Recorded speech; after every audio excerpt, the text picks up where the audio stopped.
Right, everybody, let's get started with our workshop. Evening, everybody. So tonight's workshop, is a two-parter. The first part is the potential scope of work for a noise analysis, and the second part is the Longmont water engineering. So let's start with the noise analysis. Okay, so I can kind of talk a little bit about what we did. We wrote a draft scope, just based on the conversation from last meeting, and we sent it out to, I think, about 10 different noise professionals. We didn't hear back from all of them. And so I did get 5 quotes. And I can screen share, and I also printed out a little bit of what each person said. Most of them were in kind of a $5,000 to $10,000 range.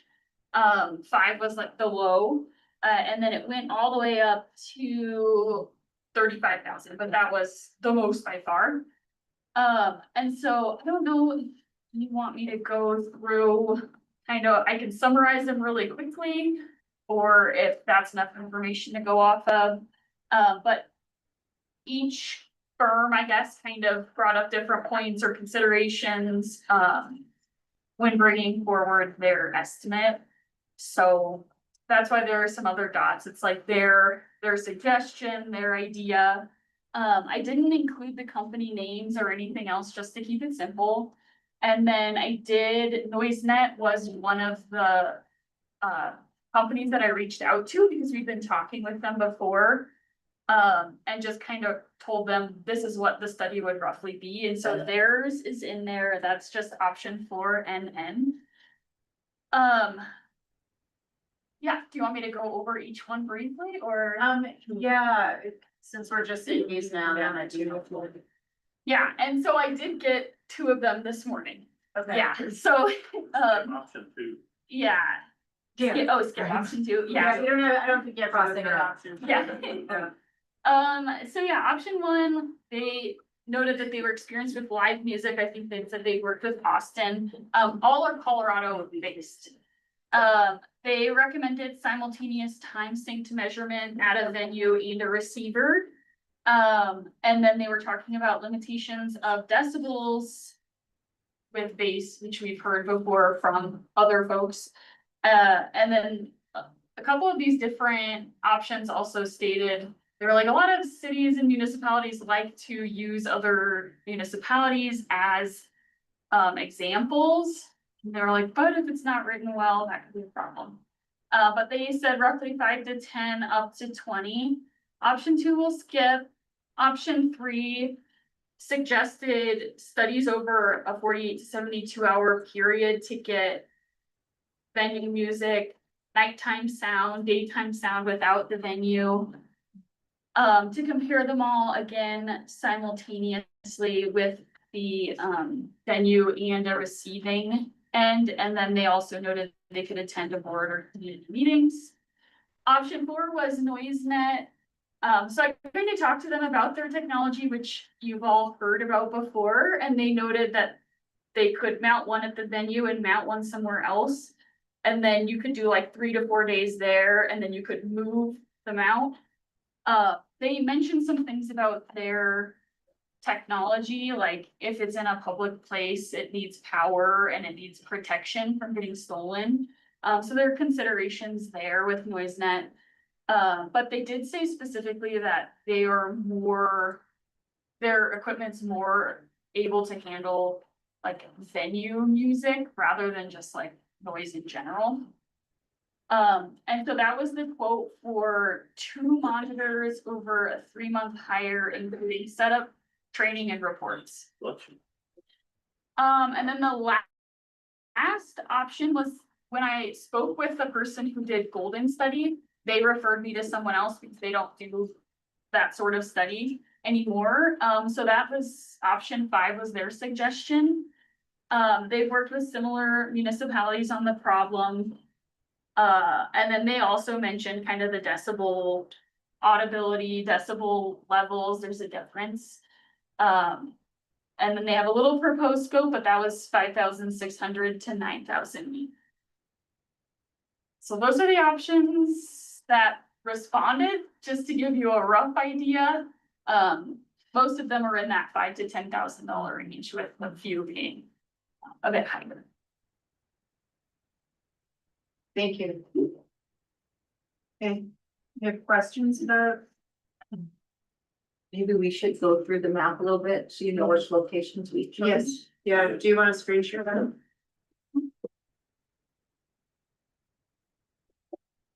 And these are rough general ideas on the map. We would work with any consultant to kind of define specific locations, but wanted to give you a general idea of where we can.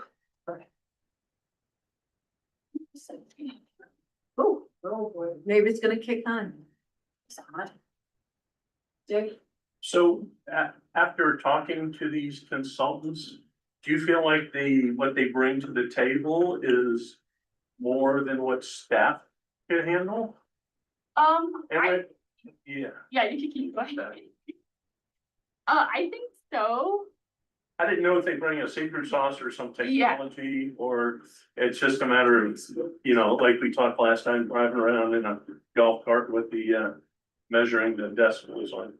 Most of them seem to have specialized equipment that they would mount up and keep there for a bit, and then they would do kind of the interpretation, which Noise Nest gives us the reports, so Yeah. then I'm not sure how much they help us with the interpretation of Okay. what it means. But yeah, some of them said, we'd help you write the ordinance. Some of them were like, we can give you an example of what we think works, doesn't work. So the different groups I spoke to all had different ideas. But they would certainly bring more expertise or even an outside opinion, I think. That could be. Well, and that was originally where I was leaning, just to have a third party independent view, so. Yeah. People, Yeah. And in the golden, with no bias and blah, blah, blah, so. yeah, I think they could do that in the golden study. I think ultimately their consultant kind of said, this is where the venues are operating currently. What you're proposing would or wouldn't change what's going on with them. So they could at least kind of get us into that sort of interpretation, I think. Cassidy, is it your impression that these measurements are manned or unmanned? So I heard you talk about having to set up the equipment and the power needs and whatnot. So it sounds like these are just like static equipment. They come back and they take measurements at certain times of the day. It depends. So the noise net is the static one that you set up, the stationary system. And then they would train, I guess, staff to then move it every 3 or 4 days. But the other companies, some of them, it would be sending up the acoustic and the noise technician. And they would be moving around and doing different things throughout the night. So I think the big thing that staff would need to do, if you all wanted to do this, was just start communicating with venues and figuring out how to get someone up on a night where they can get an accurate reading on venues. One person did point out that if everybody has music going that night, they might have a harder time pinpointing what's going on. So that could, just thinking about it, that could add costs if those dates aren't lining up and someone had to come up more or less. But yeah, so it depends. Okay, so I think we wanted to talk about the map here. Lisa, do you want to walk us through it? These are just based on kind of conversations that Cassidy has had with neighbors and direction from you all. Again, approximate areas. So the locations shown in red are roughly kind of our primary music venues that we've heard from. And then the areas in blue, I think, are just kind of illustrate different areas of town, maybe of varying degrees of concern. So again, I don't think we want specific addresses, at this point in time, but just generally, we want to make sure that we are setting the scope properly. And I think on the larger blue circles, we had just heard generally neighborhood level, Lions Valley Park. So I think within that, we would probably have to pick, a few locations, probably more on the northern side of the neighborhood or with a river. Can I make a suggestion for an additional location that I mentioned last time? So I see Bloomfield Place is missing from this, and I specifically mentioned it last time. Because we have had complaints from there, and I have been over there myself a few times. So I'm wondering if it's possible to. Isn't add it- to that. Isn't that in the Fifth Avenue overlay? Kind of the, Well, it's kind of behind that red one, actually. It's parallel to the red one. So Fifth Ave is actually right up. This one is like, this is really right behind Moxie. It's the Yeah. closest residence. So for me, Fifth Ave is, I consider that like upper Fifth. I see that as upper Fifth Avenue. We can kind of stretch that blue a little bit. Yeah. And I think we were open to Yeah, changing these or having totally. you all set them. We Yeah. kind of went off the notes we had to that together. I come up with math. There needs to be one testing location somewhere in the Old North neighborhood because you have 4 music venues along High Street and Main Street right there. The Old North neighborhood abuts that immediately, or one foot place or somewhere in the middle of that area. Whereas there are no music venues. I don't think we've received, I don't know, like, Old North, I think hasn't, complained about the noise. We don't. I mean, I can remember maybe one over the years from the north side of town. This weekend, we did have someone mention they could hear the town's concert. Which is a regular thing, but, and we don't hear from Lions Valley Park very often unless there's a concert in Bell Park, but. Yeah, there's really just a couple neighborhoods that are regular. I have never even gotten a call from Bloomfield. On music.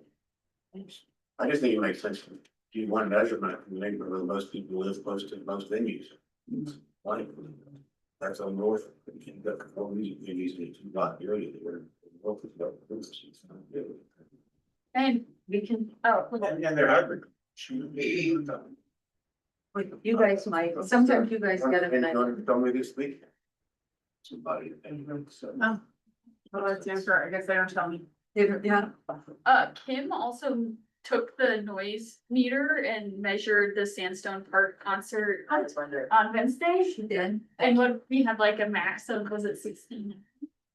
Yeah, so I did 2 readings, one from the furthest, like northwest corner, and then the fire department was parked up a little bit east of that, and I took another one, and once it hit 69, but again, it was for like a second, and I don't know if that's when the bass and the drum and the voice all went mambo salsa. So, but, and then we put it in it's on OneDrive recording of it. And on Walt South, what it did hit there, It was mostly, I believe, it wasn't, you guys remember? 60 plus. Low 60s, 60. kind of, At Walt South. yes, yeah, from the parking lot. So that's Oh, just and that was across the street. outside. Yeah. yeah. Thanks for There's doing that. someone 6 blocks away, so they are well above that. And I used the device that you all walked around with last. Yeah. There's one other item, I feel like we should mention is, staff met with representative of the downtown businesses, main stage. Yep. But he's representing others. I don't know that so far that, Himself. I think let's just speak for. Why don't you share what their thoughts were? How, Yeah, so I think, he just met with staff to go over a lot of the provisions of the draft ordinance, I think. Key provision of deep concern was the, kind of, 3 strikes you're out rule. So really would encourage the board and staff to reconsider that provision. He indicated that 65 was too low. But that we probably don't need to go all the way up to 85. That there's a number. That is still a little TBD, but workable there. And then it was his opinion, that the town doesn't necessarily need to spend the money on this study, that it's really, in his opinion, up to the business owners and those that are conducting music to understand how music travels throughout the community. Because basically thinking that there's different factors every day of the week, depending on humidity, wind, all these things, you're never gonna be just perfect. But that they should be able to self-police themselves because they know the expectation of the board. Yeah. And that save the $10,000 and spend it up. And if I may, it's incredible living in a small town and wanting to get pizza on a Friday night. I literally ran into the said owner of Main Stage with his decibel meter, and literally, basically on his way to Moxie to measure. And so I was curious, of course, I looked at the decibel reading and it happened to be a quiet night. And we actually did go to Bloomfield Place and found a tenant who does complain and found it remarkably quiet that night. So I think that there's a lot to be said about this 3-month hire or like something over time, because I think there are nights that are quieter than others, depending on the band. And it's so interesting that he is a sound engineer. Yep. And he does have a lot of experience with this, and he has several, and in fact, this tenant even offered to take measurements for us if we wanted to give her a decibel meter, because she's out there every single night.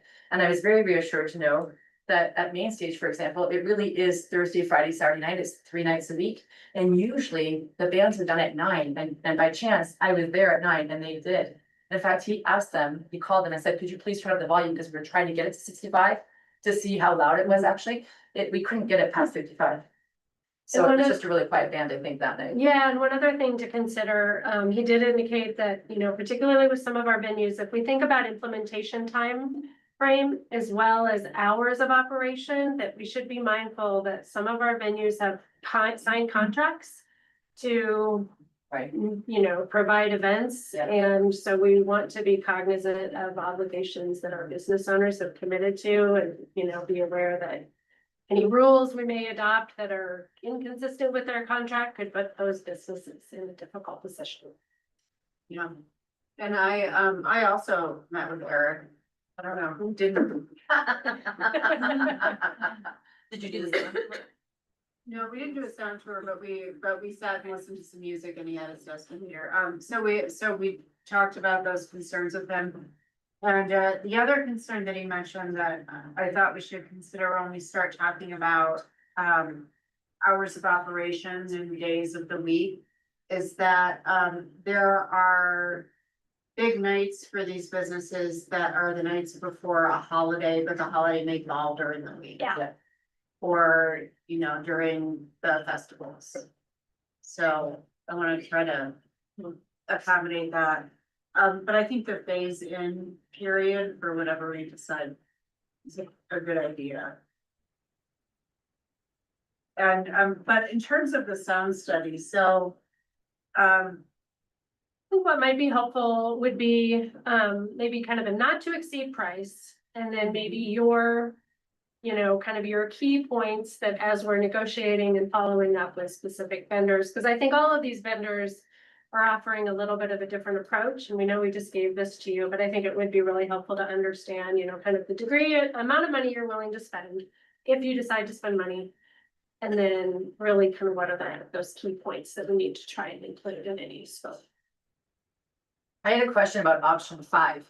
It says, optional participation from board of trustees. What does that mean exactly? Does that include a sound tour where we're actually out there on a Friday night? Like I was with the decibel meter and we're going behind Rock Garden and Main Stage, or Yeah, are we volunteering to sign up? I think they were offering if you all wanted to be involved to okay. show you the process of what they were doing. That speaks to the sound tour idea. As to the nature of the study, trustee Henrik already mentioned this, I think. Objectivity is important, and while I think it would be wise for the venue owners to kind of do what Family Eric is doing already. Check their own studies and where they are now, and if we decide on an ordinance. To see what 85 decibels at their place translates into, I think it would be wise for them to do that. But if we just do total self-policing and allow their information. The residents who you want to inquire, you have an objective problem. But there's many contexts where having the industry self-police itself is often not a great idea.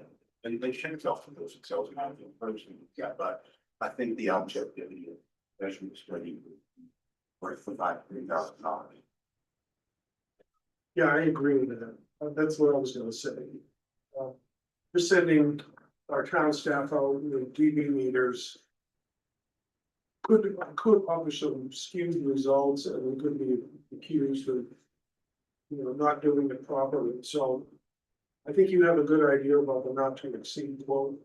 I'm not sure we need a month worth of studies, I think we need to target perhaps 7 to 10 days, somewhere in the middle of the high season on the. Maybe during one of the festivals, That would because that would everybody be a has good- music during the Yeah. festivals. They don't compete with the festival, not while the festival. No. No, No, yeah, but there's a lot of people out and about, it's very active. You probably do at least 2 weeks to get enough. Yeah. Places and different types of bands to, most music is Thursday through Saturday nights. I mean, a lot of things, a couple of things. Need to measure, but.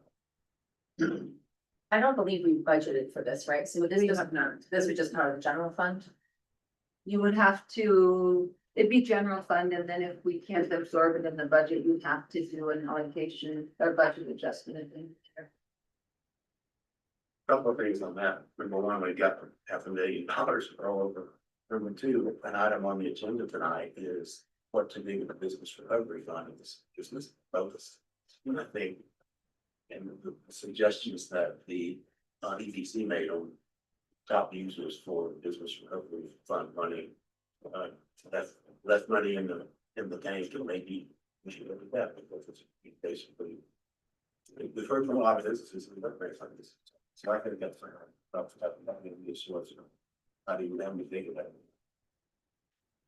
In terms of selecting a vendor, are you looking to the board to select the vendor? Do you, okay.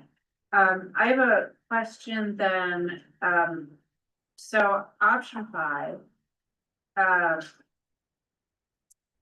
Talks about reviewing and suggesting revisions to ordinances. I would encourage staff to look at folks who do have experience with ordinance writing.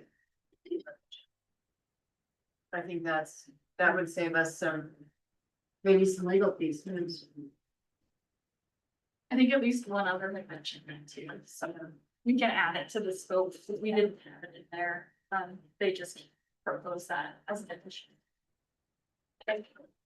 To me, it's not so much the writing of it, because there are dozens, literally. Noise ordinances written in cities big and small across the country, that their attorneys and what's written about writing something. If some of these places have experience with particular ordinances that they seem to work well or don't work, but that's fine. The actual drafting there, a million people got. I'm saying stuff with check time with staff lawyers. Engineers, mechanisms, fine. Detailed provisions as you want. But. So we can draft Someone it out. someone who's had experience in Detail. actual implementation. No.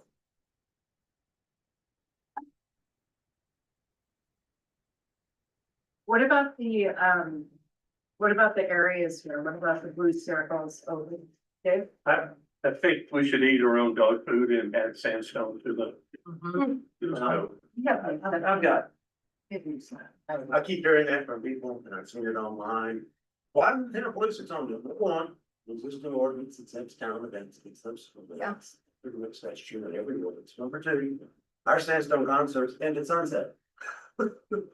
And number 3, we hire the sound people there. If it's too loud, we just turn the noise down. So applying the same I think in standards to us. fairness and transparency, we should apply that. Well, are we gonna pay property tax? Are we gonna pay income tax? Are we gonna eliminate the municipal zone? There are lots of reasons that municipalities get exempted from generally applicable things. And this is one of them, because they're on our property, we control the sound, we control the time. And so you don't have the same problem with our concerts that do with businesses that want to go to. And they're Okay. not, it's not the same issue. I disagree, but that's fine. Well, it sounds good in principle. Same rules ought to apply to the town by everybody else, but it. No, all I'm asking, Mark, is to measure it and see where we're at. That's fine. I'm not saying we change the rules, I'm just saying. And that's fine. measure.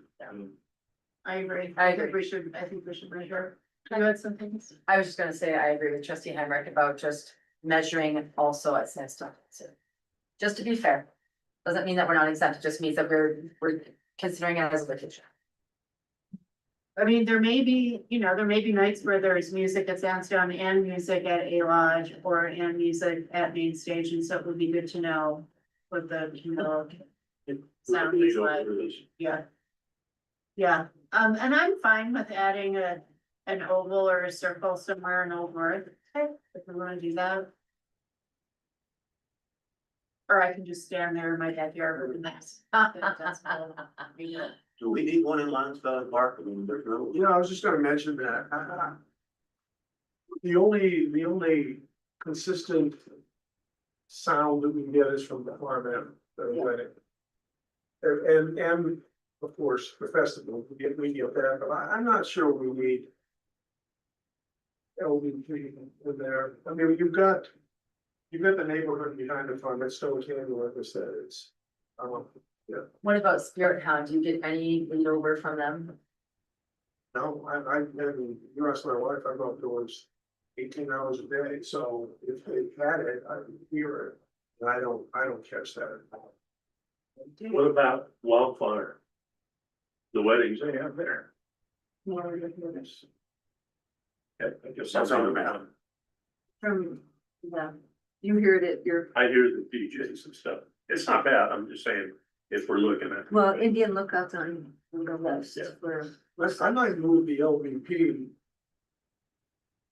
area, maybe closer to like where you live, your neighborhood up there off Welch, well, they'll concentrate on Closer. LVP. but they're Closer to closer. Main Street. We don't hear much in the night house. We either occasionally. We have had one call about a spirit, and it was from someone on. But it was very recent, like in the last 2 weeks. I've been to some music things, so their sound is usually going The other towards the other directions. Yeah. It's pointing towards where it is. Yeah, I really. so I haven't, that's the only time I've ever had to. Well, I gotta say, I was a little bit concerned when I found an ad on Facebook for Spirit Hound recently that literally was advertising Right. indoor and outdoor music from 10 AM or 10 PM to 2 AM, and I was like, what? I'm like, hold on a second, I'm like, so after 10 PM, it's indoors, right? I wrote to Neil right away Yeah. and said, will you be moving the party indoors at 10 o'clock? And he said, absolutely won't. We won't be outside after. I think they just left that open that if people wanted to downshift, Right. 2 people wanted to sit outside instead of inside. I just thought indoor, outdoors, 10 PM to 2 AM, and I was like, whoa. That's it, that's a buyer shift. You're at 6:50. Yes, we are, we're at 6:13, but, who's counting? Wrap up. And so we'll talk about this later. Yep. All right. I'm fine with just that, if the minutes will be usually leaving. Yeah, we don't, yeah. Let me just add that I ran into Michael Grace's.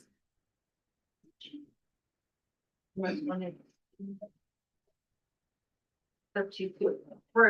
gonna talk about this later. I'm just that I ran into Michael Grace researching and offering the services if you want to have him consult on the contract with the vendor, something like he's available. Okay, Oh, that's yeah, nice. they've been talking to my Free. Grace. Awesome.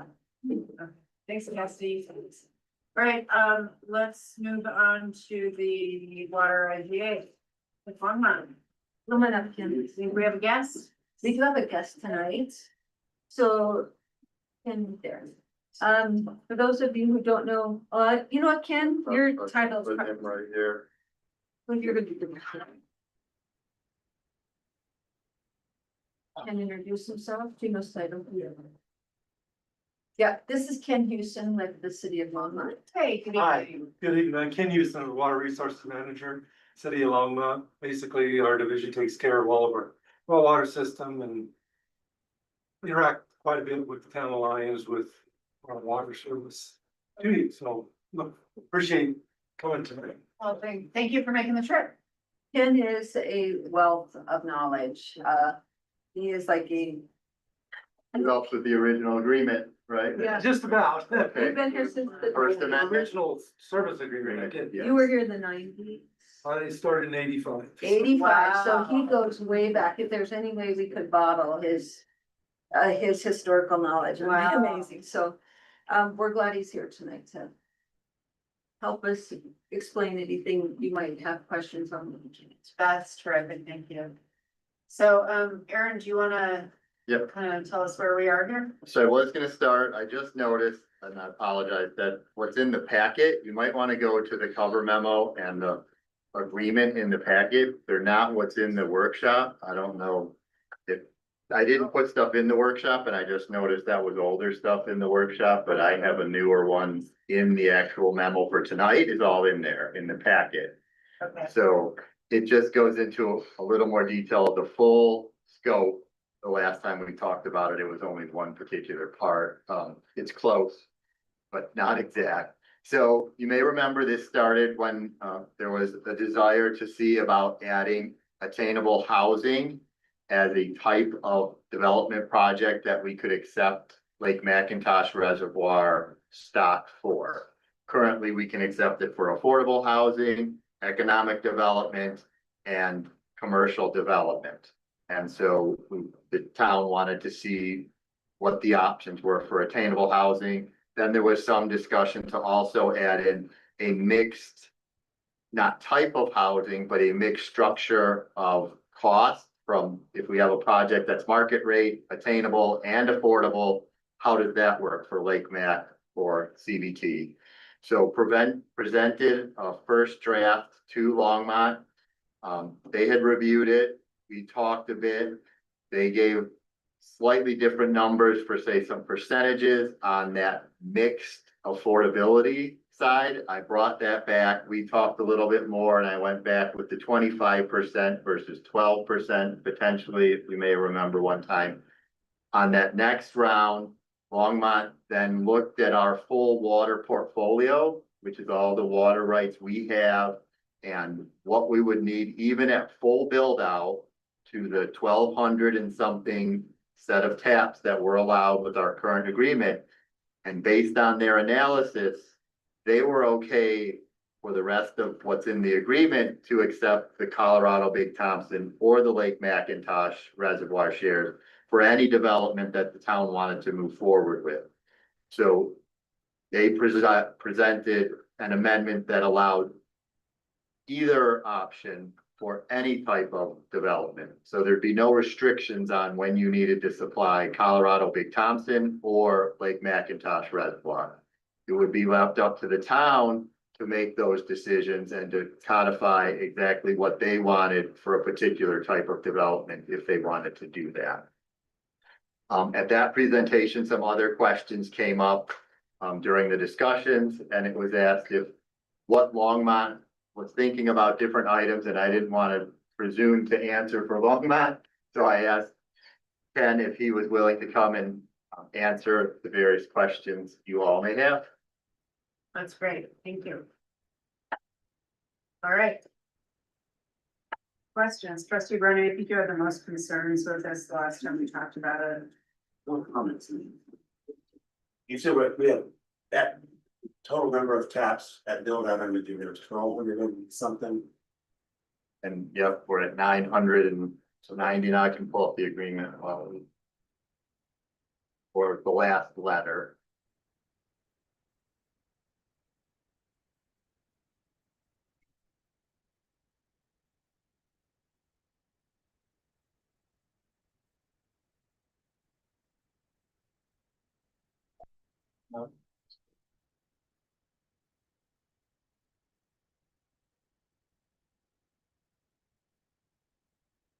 All right. While you're looking for that, I have a pretty basic question. Which is, what does it mean to alienate water rights? It's a good question. We actually addressed that. Basically to sell them. Or do something to them that would not allow you to be able to use them. Attorney Dittman's on here and he asked that question as well. Do you want to expand on that at all? Yeah, the alienate means to get rid of, right? So sell, lease, donate, any way in which it's no longer in the possession of the town. We currently have 977 service connection, 977.1. And we're allowed 1,250 with the current agreement. The ones we have now wouldn't include the hotels. Correct. Well, it would include partial, what was previously on the property. So 1550 something. 12, 1250. And wouldn't include the roughly 10 vacant lots or or any lot splitting with a previous subdivision. There's like 12 larger lots, double lots or something. correct. So those will be added to the 973. But really to get much above 1,000, we're probably looking at annex properties. For the most part, you could always have another feeling down, but if it's substantially above 1,000, anywhere near 1,200, probably depend on annexations. Right, I would think we're not gonna get that much, right, ADUs currently don't require them, so we don't have to worry there. If we open something up and change policy to Apple Valley, potentially there are lots there that would like to. Otherwise annexation, yes. But pretty much any annexation we've done, they've got to bring water rights as part of it. And this is service connections, that doesn't, they'd have to bring the water right. Water rights, everything that for service connections.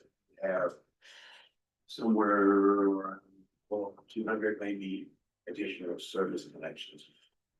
Of potentially annexable areas. We are allowed We would have just to under have 300.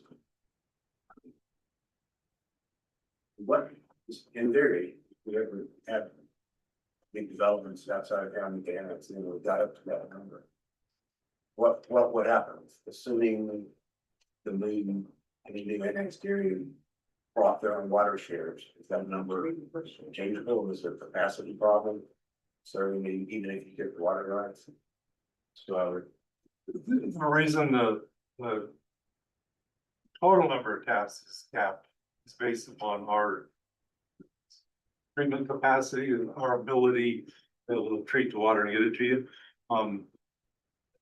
There's always a huge incremental cost when you have to expand a plant versus if way down the future that were to happen, then I think, yeah, it certainly would be an area where we would want to have negotiations and discussions about it.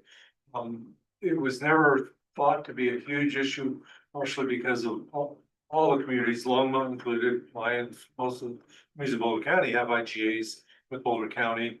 And the numbers in these agreements basically reflect what was IGAs with the county. Now, who knows what'll happen with those in the future, but right now, we have to, because of the agreement, we have to kind of set aside that much capacity. At a long term plus to make sure we say we'll do it. So that's really what it is. was that 1,250 number, was that put down there in 2003 when you was done? This increased one, he said, Yeah, the original one was 1,300 and something, and it was changed to 1,250 in I believe the last amendment, the third amendment. Just more reflective of what all the planning was at the time. You guys are growing so much. Longmont is growing so much. Yeah.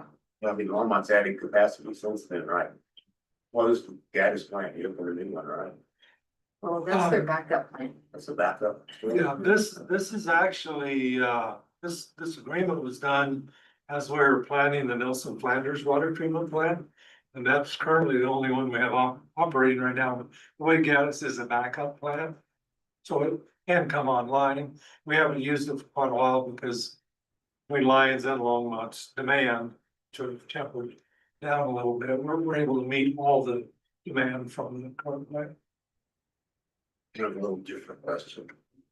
When Longmont sets its policies about what water shares it accepts and that stuff.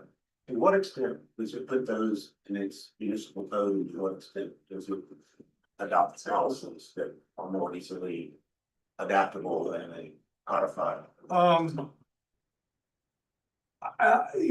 Essentially, currently, all of our raw water requirement policy is in our city code. So all council can change that with an ordinance. It's pretty well set. Our current dedication requirement, which is 3 acre-feet per acre, it's an area-based policy rather than a use-based policy, but similar to land. That was set in 1963. We've really, we believe it's really benefited the citizens. And so it'd be pretty hard to change our railroad requirement policy because of how well it's worked and how favorable it is. So What does Longmont have set, like Macintosh shares for? What purposes? for what purpose? Yeah. It of course is for all our different water uses. For us, the first thing we did is we changed the underlying storage decree. So we have the ability, instead of putting it in Macintosh, we can divert it in our pipe and put it in our treatment plant for direct use on the citizens. We also, if we do put the water in Macintosh, we have a number of, like, majority of our city parks are underneath Oligarchy Ditch where Macintosh goes into. So we're able to directly do raw water irrigation all over town. The third is, if the water's in there, we can exchange it upstream.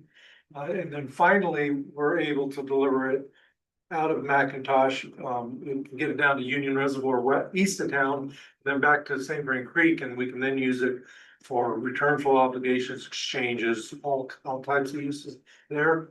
Honestly, I think everybody likes the recreational aspects of it more than anything else. Very popular paddleboarding area. But no, it actually does give us a lot of flexibility in use of it. And again, town, eventually provide to be able to use it directly. We can divert that original decree right out of Longmont Reservoir, delivered to the plants, treated, delivered. Thank you. So Ken, and this really isn't appropriate for Lions, but I'm just curious what the Lions, our Longmont policy is for dedication of water rights for new development. I mean, because you see all over town, all over your town, growth both in single family homes and multifamily. I'm just curious what your ratios were for dedication. So, our dedication, like I said, was an area-based policy, so it's 3 acre-feet per acre annexed land.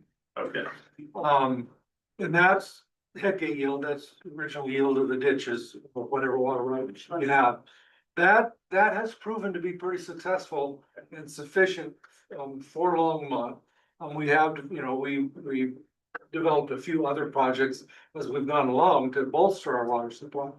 The actual use, whether it's a house or an apartment or commercial business or industrial, it's all 3 acre-feet per acre. And typically we get about 2 acre-feet per acre of historical water rights. I mean, what water's on it when it annexes. And then if they're in 3 acre-feet, then you have to dedicate additional water. So typical development would have 2 acre-feet of historical and 1 acre-foot of non-historical, such as Lake McIntosh, CVT, those types of things. Okay, thank you, Grant. Station part. Residential. So I want to go back to the alienation of water rights for a second. So this says, Lions agrees not to alienate any of its existing or future water rights. So and Brandon, if you're listening, we Can this board agree to not waive something in the future? Because we are not going to be this board, the sitting board forever. I know we can't tie the hands of the future board. Yeah, I mean, it's a good question in terms of whether we could agree not to alienate future water rights. I mean, I think any water rights that are dedicated to Longmont, can be restricted from being alienated, but I think we could change that. I mean, I don't know if it's necessarily enforceable against a future board, just promise that future water rights. But the funny thing is though, if we acquire water rights that are dedicated, to Longmont, which then they cannot be alienated. So in effect, any water rights that are acquired or cannot be alienated. But it's a good question. And I sorry, that's not much of an answer. That's more of a question myself. I guess the other question there is, if we get future water rights from somebody doing access to them, for example, what could we do with them other than place them normal? We don't have our own water capacity Yeah, anymore, yeah. so kind of, we can stop shopping from that, I guess the question would be, would Lions ever want to hold future water rights more than we need for the water itself, like we have now? We have probably somewhere around 8 to 10 surplus CBT shares compared to the lots that we have in town now that we could use for. We've got eight Lake Macintosh shares that aren't set aside for any particular purpose. So I guess the issue that would present for future boards is, if you ever get more water rights, then you have a need to use them for. You couldn't do anything under this agreement if it's in this language other than hold them for future dedication to Longmont. Yeah. Can I clarify No. that? So just because we're dedicated, it's not only water that's dedicated to Longmont that would need to be used. If the CBTs were down at, say, only 40% of an acre foot, we might need to dedicate all of our shares, not dedicate, we might need to have Longmont use all of our shares through the Northern Water exchanges to cover that water. Even though the 20 of them may be ours that were not dedicated, we still might have to use those in a drought. Or the Lake Macintosh, which is not currently, being dedicated to them. We might need to use all of that in an extreme drought type circumstance. So just because it doesn't, the dedication is only what we're saying. We are gonna make sure this water is to Longmont so they have it, but the additional water we have could still be used as treated water if needed. Just to clarify. What's our first resource in the event of a severe drought? Isn't it our button rock? So first is the pipeline decree. Right, so first we use what we get out of the pipeline, which is the St. Vrain Creek. There's the intake we talked a little bit about for the old plant. Then the second is using the CBT. Lake Macintosh wasn't designated in there as I think maybe any of our additional water rights and not just CBT, so it would be CBT and Lake Macintosh. And then the Button Rock Reservoir, 300 acre feet. Which gives us quite a cushion, doesn't it? Ultimately, the Button Rock, 300 acre feet. I think Longmont thought we had pretty sufficient water rights at full build out. Yeah, now I'm looking at it at full build out. What about during drought? Could you foresee us needing our 300 Button Rock? Yes, I really could. There's a number of issues there. Partly we determine how much yield you can get on a water right based upon history. Yeah. None of us know what's gonna happen on the Colorado River. I am not a pessimist about the Colorado River. I believe, we're gonna get through the multi-state issues. But it's still an issue that's yet to come in front of us. A lot of the operation of Colorado River is governed by the federal government. My biggest concern is there's a lot more political power in California than Colorado. So, we don't know. Also, on the Native Basin, McIntosh is a fairly junior, like almost the most junior story, so. It doesn't yield in dry years, but you have stories. Your most valuable, honestly, I'll be proud, your most valuable water right is Button Rock. Two reasons. One is, even in fairly dry years, it does yield some because you get a quick runoff and the ditches around here just can't take it all. So then it does come in. The second is you're in your agreement with the city of Longmont, you can carry over all or a portion of that 300 acre feet. So CBT, your water at the end of the year reverts back to the system. Your direct flow water rights are only a day to day. Every day you use it or you lose it. So Mud Rock's the one where you really get it carried over. I personally have looked at all the water rights and even in a drought situation, I believe that Lions has done exceptionally well over the years. I think we're in really good shape. What's the lowest percentage allocation that Northern Water has ever done on CBT? 70% is unusual. What's the lowest they've ever done? So 50% is the lowest they've historically done. I personally don't use 50%. I'd like to use 30. I usually use 40. In 2003, so we had the 2002 drought, they essentially drained the CBT system. And in 2003, so the year after that, they issued a 30% quota and said, that's it. That's all you get this year. Because basically their philosophy is the next year's runoff has to go to the next year's quota. So whatever you have on November 1st, they look at it, they had 30%, had enough water for a 30% quota. And they weren't gonna issue any more. We would have been at a 30% quota in 2003, except you may remember the March 2003 blizzard. I had at my house, I lived just north of Longmont, I had 33 inches of snow. Up by Long's Peak, they had 8 feet of snow. We got really lucky that year. You can't count on that. Yeah, a typical, it's rare for it to go below 50%, but it can, real big drought. So I have one more question. So according to this proposed amendment, I'm gonna give you like a what if scenario. Just make sure I understand this. So let's say that a future board, someone comes to the future board with a project. I don't know if it's residential, commercial, mixed use, whatever. And says, hey, in order to make this project go, we can't pay the water. We need you to take care of the water for us. According to this agreement, would a board be able to say, okay, sure, we can do that, or would that be alienating a right?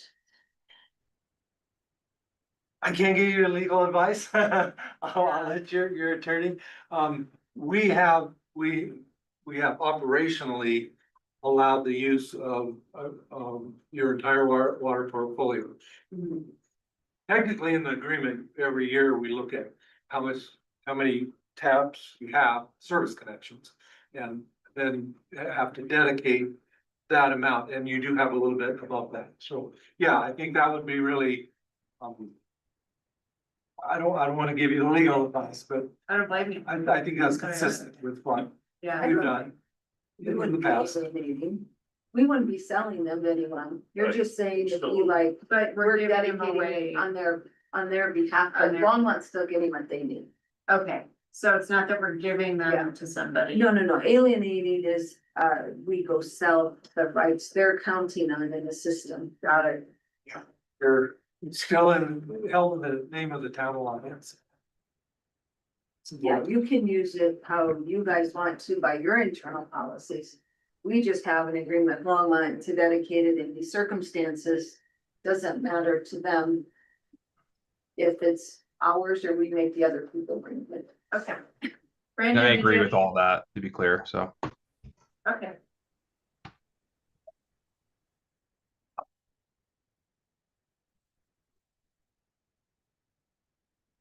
Other questions for our esteemed guest or staff?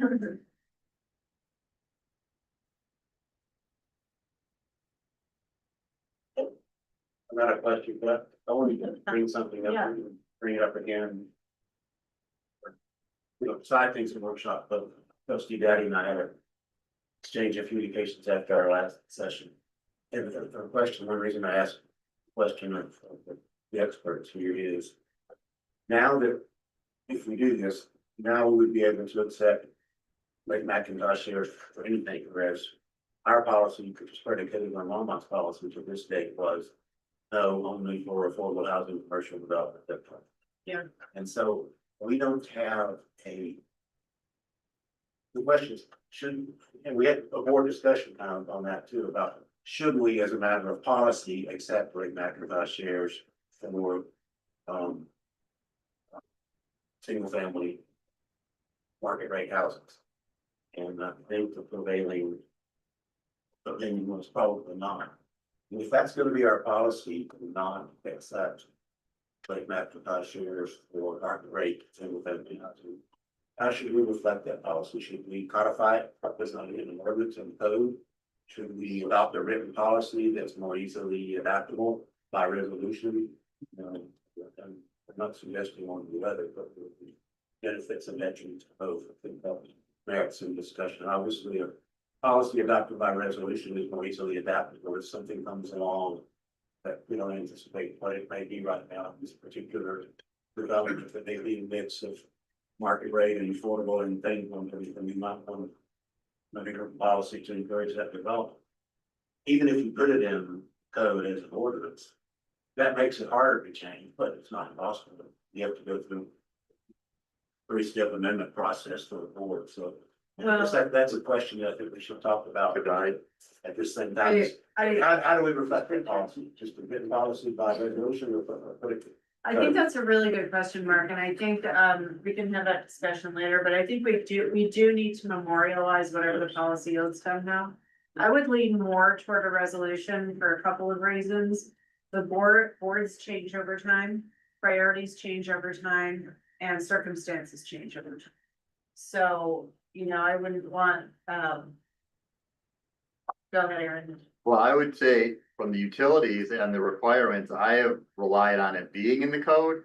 Although I have looked at, after you mentioned it, and I don't know specifically if the code is strong enough. We've seen other times where we thought we were implementing something in the code and it didn't end up being what we thought. Just recently with the previous couple of planners.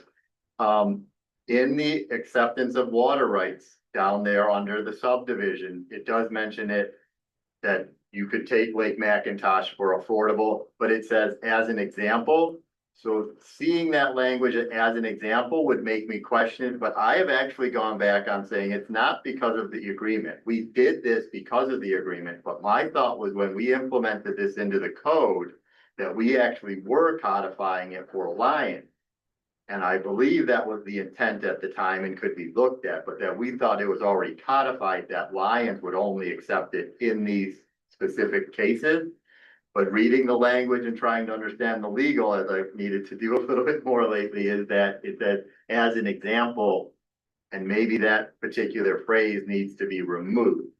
But I was under the impression it was already codified by Lions, and therefore it wouldn't change with the change in this agreement. I've not just told people because of our agreement we have to do it. I've told people because of what's in our code, you have to So supply. I would want to get Brandon's opinion on that. And We both felt that. yeah, Yeah, we thought so too. It was codified by us. The CBT is required for single family unless the ordinance. Which you always have the exception. Let's say there's a general waiver language and then basically the Yes, the way. always have an exception, but in general, it was decided to keep it fair for everyone. That one CBT was required, but that, for single family, the exception was commercial. And Our understanding in the last word was that it was out of our hands and it was a low amount demand. And so, well, they required it per service connection. Right. And now they're expanding that, so, yeah, so it'll be your decision. So how long had that been in effect then, where we really didn't have to worry about it? Because it was a condition of Longmont's. Till we made the third amendment? Right, when we made the third amendment with Longmont, we amended our code. And it was my understanding that both of those were in sync. So But that they was may not. that was how many years ago? 2 or 3? That 2019. 19, Yeah, it was in 2000. Oh, that's 6. 6 years. Ago. No, not that long, not.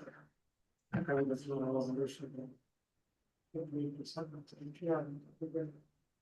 think it's important to state a policy somewhere, not very, I think, to preserve flexibility for future boards.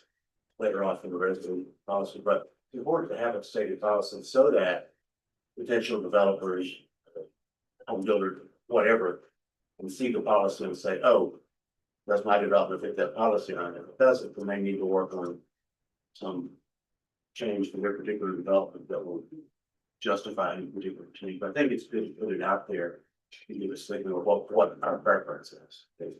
Yeah. So is that what I'm hearing then, trustee Browning, is that this is a way to incentivize developers?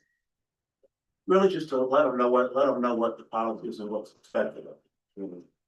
Makes it more certain from their standpoint of what's expected.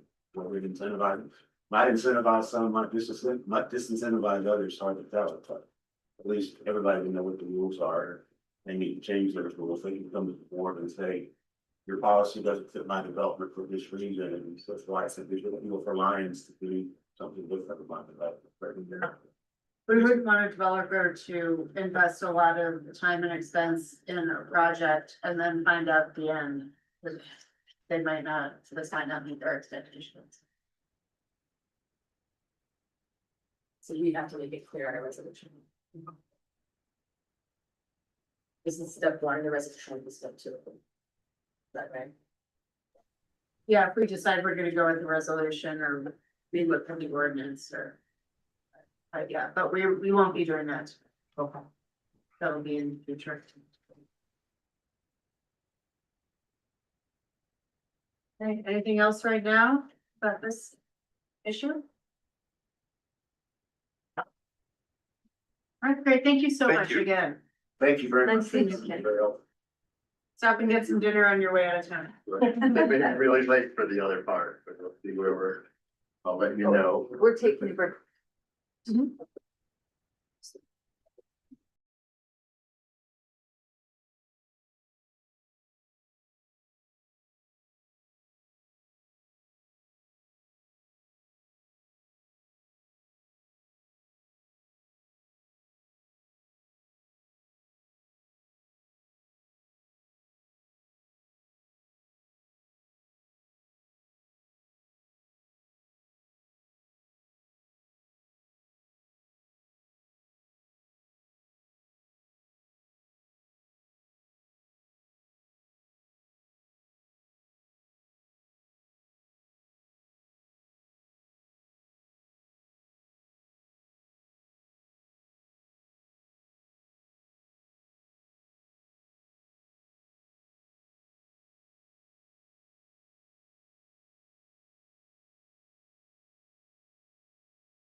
When your audience is talking by phone call.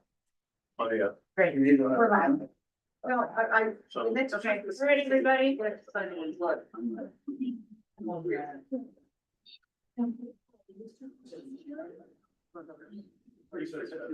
All right, we're calling the June 16th Lions Board of Trustees meeting to order. Good evening, everybody. Good evening.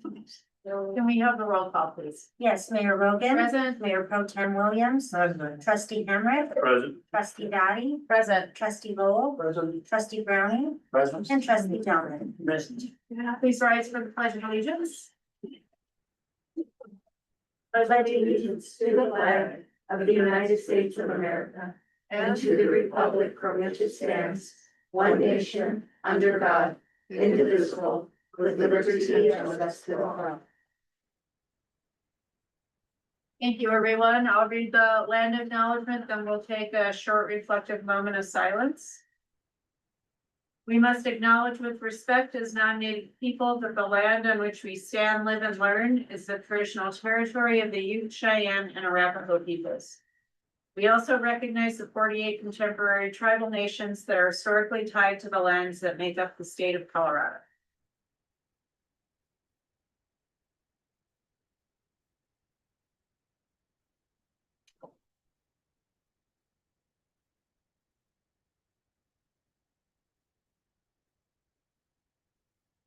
Thank you, everyone. Is there a motion to approve the agenda? Is there a second? Okay. I would like to make an amendment to the agenda. I would like to remove items 2, 3, and 4 under ordinances and public hearings. The reason for that is PCDC continued those items. They're still working on them. They didn't come to any agreement on that. And so that will be renoticed. So is there a second on that amendment? Great. Any discussion on that? Okay, let's vote on the amendment. And that motion passes unanimously. Any other amendments to the agenda? All right, let's vote on the agenda as amended. And that motion also passes. Ready? All right, it is my pleasure now to read the Juneteenth proclamation. This is the 3rd year, I think we've done this. Yeah. A proclamation by the Board of Trustees of the Town of Lyons commemorating Juneteenth. Whereas Juneteenth, also known as Freedom Day, commemorates the end of slavery in the United States and celebrates the spirit of resilience and determination of Black Americans who have overcome centuries of oppression and discrimination to shape our nation's history and culture. And whereas on June 19th, 1865, Union General Gordon Granger arrived in Galveston, Texas to announce the end of the Civil War and the abolition of slavery, marking a pivotal moment in the fight for freedom and equality for African Americans. And whereas Juneteenth has been recognized as a state holiday in Colorado since 2022, and its observance offers an opportunity to reflect on the ongoing struggle for racial justice and to celebrate the contributions and achievements of the Black community. And whereas the Juneteenth holiday in Colorado is a time to honor the legacy of Black Americans, recognize their significant contributions to our state's history and culture, and acknowledge the ongoing challenges and barriers they face. And whereas Colorado's Black community has a rich and diverse history, from the pioneers who settled in the state during the 19th century, to the activists who fought for civil rights during the 20th century, to the artists, athletes, and entrepreneurs who continue to make their mark today. And whereas we must continue to work toward creating a more equitable and just society for all Coloradans, and recognizing the contributions and struggles of the Black community is an essential step toward achieving that goal. Now therefore be it resolved by the Town of Lyons that we recognize the historical significance of Juneteenth and support the continued celebration of Juneteenth to provide an opportunity for the people of the Town of Lyons to learn more about the past to better understand the experiences that have shaped the nation and encourage the people of the town of Lyons to observe Juneteenth with appropriate ceremonies, activities, and programs. And be it further resolved, the history and the plight of African Americans and all that was endured during chattel slavery, Reconstruction, Jim Crow, and the Civil Rights Movement are examples of pure resilience. Be it therefore resolved, the town of Lyons recognizes, adopts, and proclaims Juneteenth to underscore the freedom and dignity of every human being. As a governmental body, we oppose and reject all forms of oppression and pledge to support our residents and local entities and their efforts to achieve equality and protect human rights. Given under my hand and the seal of the town of Lyons, the 16th day of June, 2025. And we'll be raising the Juneteenth flag for Juneteenth. Yes. Okay, great. Thank you, everybody. All right, so now is the time for audience business. If you are here to talk about any public hearing, and we have 2 public hearings tonight. So if you're here to talk about the public, talk about 217 High Street or the marijuana licensing authority, you'll wait until those items are called. If you are here to talk about absolutely anything else, do we have anybody on the side? I do, I've got 2 people. Okay, so you'll come on up to the podium and state your name and address for the record, and then you'll have 4 minutes. We ask that you keep your comments pertaining to the matters pertaining to the town. You address the entire board and not any individual trustees. And then after everybody's spoken, the board will respond one by one, and then staff will also have a chance to respond. All right, who we got? First, we have Kay Sparks, followed by Steve Sims. This qualifies, he's absolutely had everything else. Kay Sparks, 2169 Apple Valley Road. I am here as a member of the Housing and Human Services Committee to bring you up to date on a couple of things. Disaster preparedness. A couple of you did attend the first presentation, about 30 people. And from that, we have a list of a couple folks who want help making up their individual plan for themselves. This focus on that first one, if you remember, was pretty much learning about it and getting what you individually can do, tailoring your plan to whether you have horses, kids, whatever you need. We've got plans for a second one. We're again going to partner with the library. And as you all are aware, the library did a community survey of needs for the library. And disaster preparedness was one thing that people wanted to know more about. So in conjunction with them, we've decided we'll offer something in the fall when everybody stops going out and vacationing. It's the program is through the Boulder County Disaster Management. It's called Anatomy of a Disaster. This will move from that individual plan up to what to expect during. And so I'm hoping some of the questions that we got about evacuation and who's responsible for what, etc., should be answered from this, because it will, everything we'll learn about just general disaster. We're going to ask her to focus on fire, because that's probably the thing that people are most concerned about. What to expect from local government, from the county, from first responders, from 911, who does evacuate, the transportation, etc. They call this the transition from the start of the disaster to the recovery or the completion of it. So this is a higher level, but it should give people a lot of information, hopefully some comfort as to know who does what and what to expect. So be ready for that. The library is in charge of finding that free time, best time. And as you all know, the ideal time is the 8th day of the week on the 25th hour of the day to get people to come. So we're going to work on that. Last or second, the go bags. We had 50 go bags. We started with Walt Self. We went to the senior picnic, which was very well attended, and also gave them some orientation on their plans. We've given some to Leaf because they've identified several folks that could use them. They're going to get back to us with anybody that possibly might want some help with their individual plan. We've shared it with our center outreach person who goes to Allen's Park. And because he has identified some folks. And he may be the ideal person to work with them through that plan, because they're a very interesting community. We have about 20 bags left to distribute to seniors, to those who are in need. They're good bags to have to put your own plan in, to figure out what you want to put in there, so. Let us know for those of you who qualify as a senior or somebody who needs special help with it. Let us know. You can let Lisa Ramsey know. She's the one who keeps them in a closet somewhere in this building. Thank you. Thank you, Kate. Next, I have Steve Sims. Good evening, Mayor, Board of Trustees, staff, Steve Sims, 809 Fifth Avenue. It's a pleasure to be in front of you tonight, talking about some of the work you did a little bit earlier tonight on the workshop.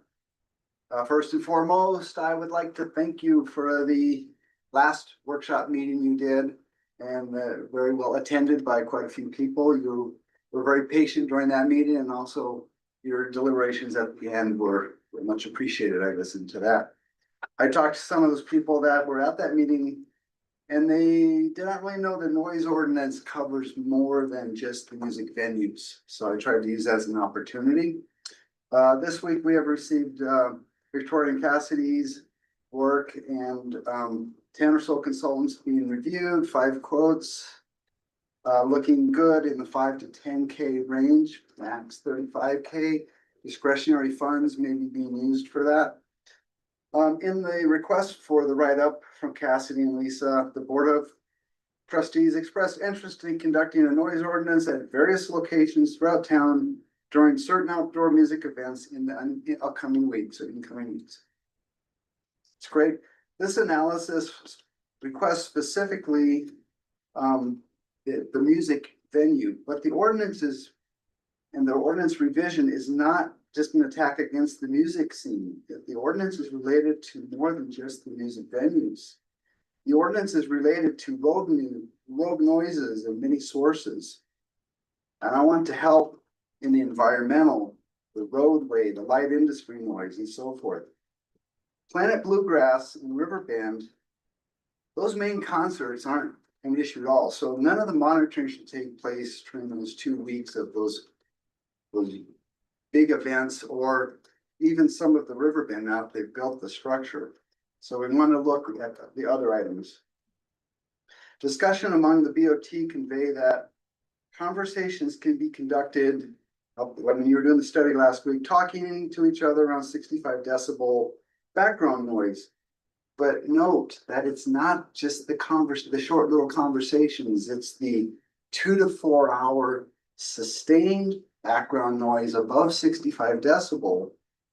That is annoying. And then those bursts of bass and whatever come through. So the analysis needs to capture this, the sustained noise.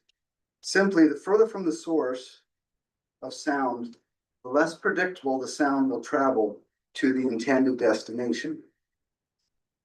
I support measurements made closer to the source where reverb and atmospheric conditions are minimized, and also at the residence property line as part of that analysis. 2 point. Low frequencies travel the furthest.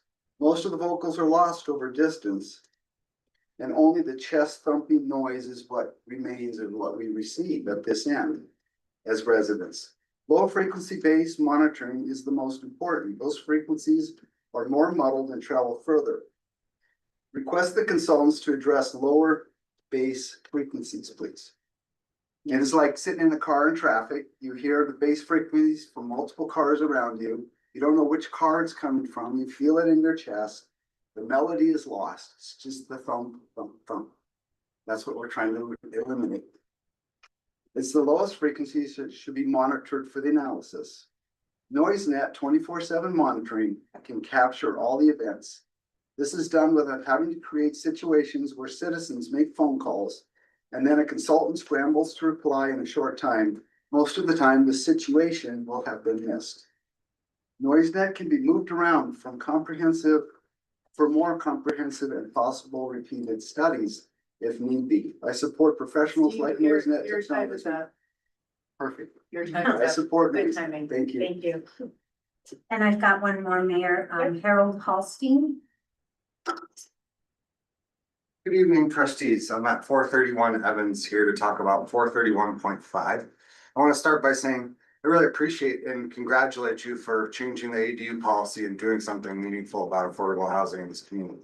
It's a shame that it took so long to get to that.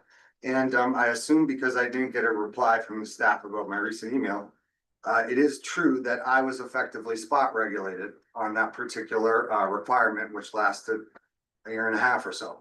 I'm here to formally request a refund of my building permit fees, and to justify it, I just want to start a brief history on the project. It was originally delayed 3 to 4 weeks when I was led down the wrong path related to how site review was going to occur in town under the law.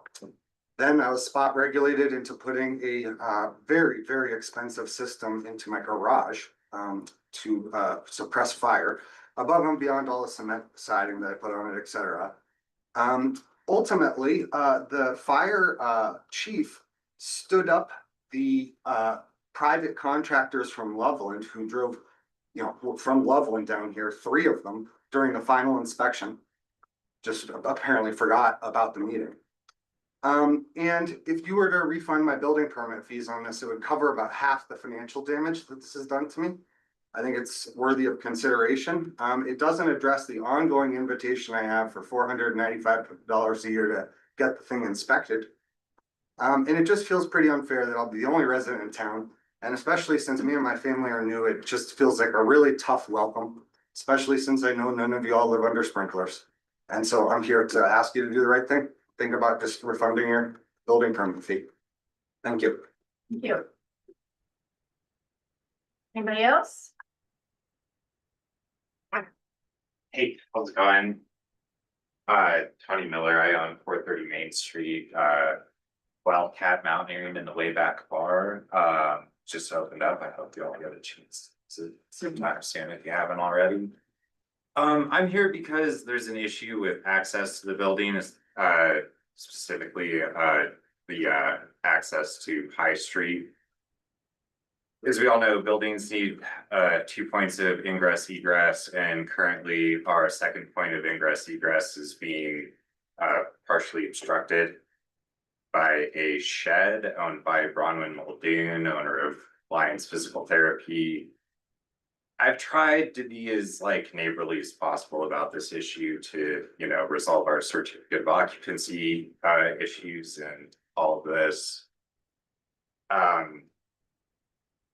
I'm kind of here to see if there's, so my understanding is that the shed actually provides a pretty beneficial community, service. It's a medical equipment storage shed that people, if they need a set of crutches or wheelchair or something temporarily, if they're recovering from surgery, can go and get one temporarily without having to buy one. I think that's a very valuable community service. I just don't think it should exist on an easement of which our estate is the dominant estate. I would like to improve the easement to improve access to our building. And I'm just kind of wondering if the town has any room to put a bird shed, I know we have a lot of, the town has a lot of easements, there's one on Fifth Street, pretty much across the street from here. I feel like there's somewhere where, we're about to enter a very lengthy, painful, costly litigation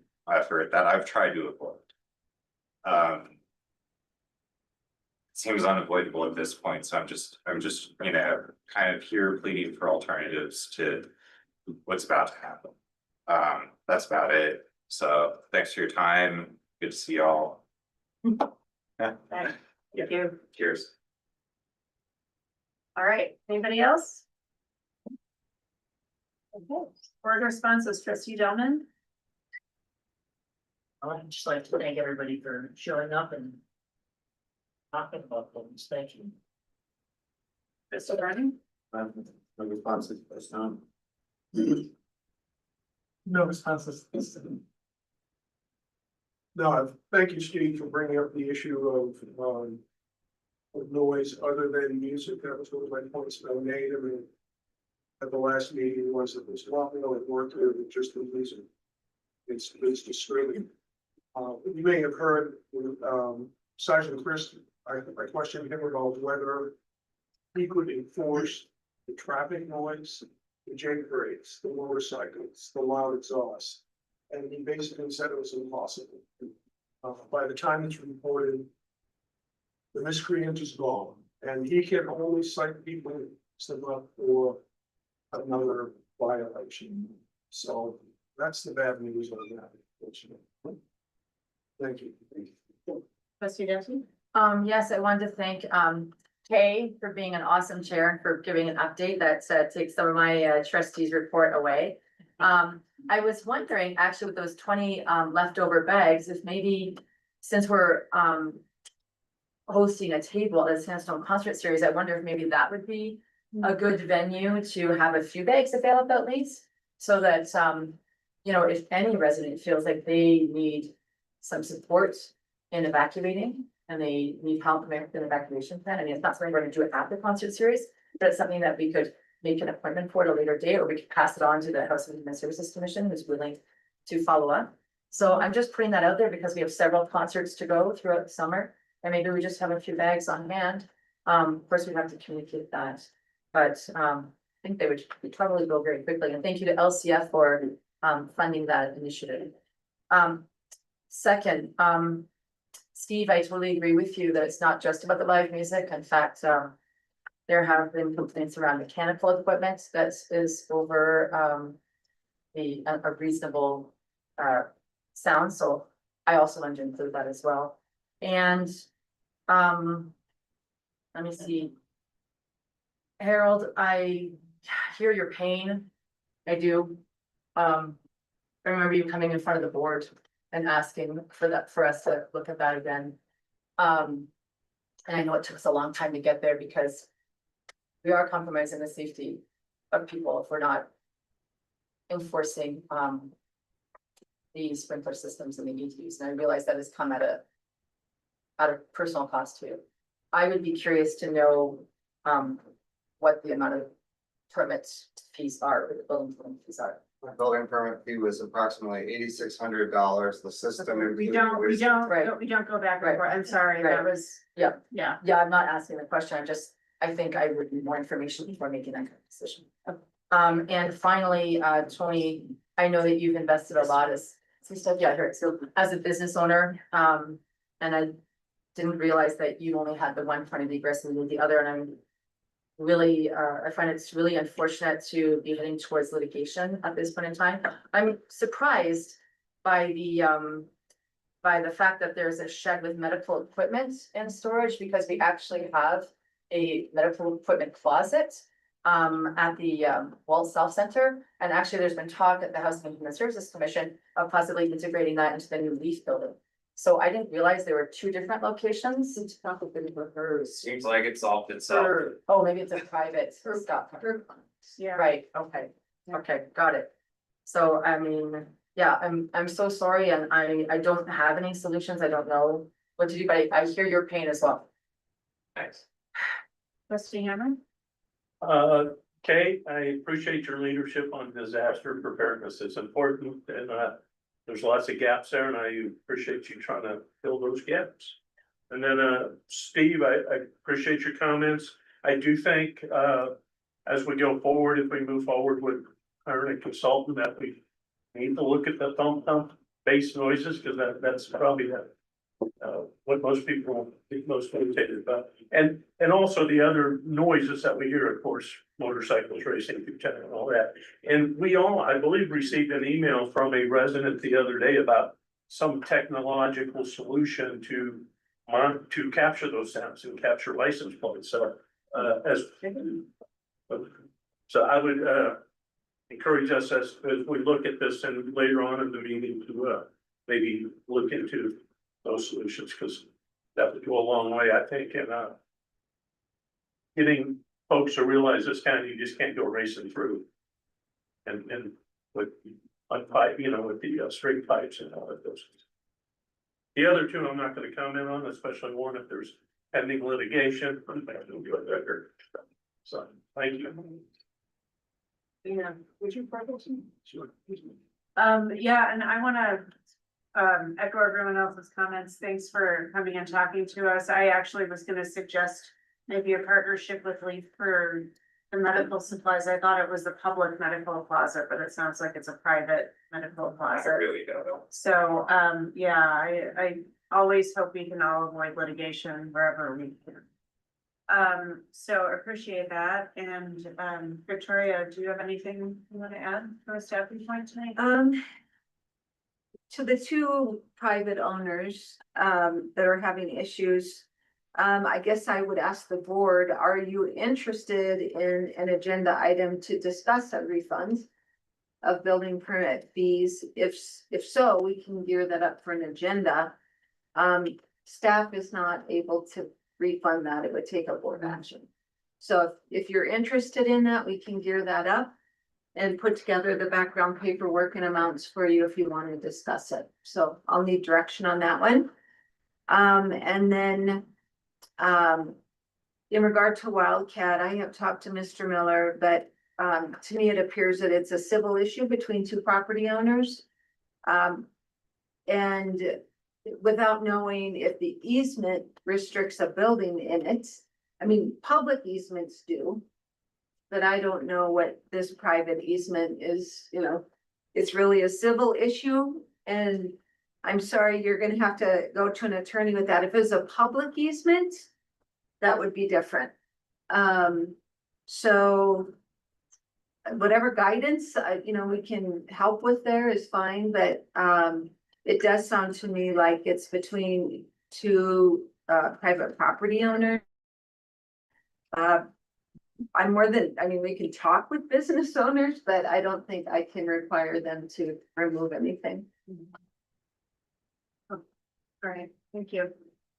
All right, let's move on then to staff reports. Do we have a Boulder County Sheriff's Office report tonight? I did. I received a text from Sergeant Sears at the beginning of the meeting, and he is not going to be able to make it tonight. But he did have a few things to pass on. The weekend was very busy because there were a couple races as well in our area.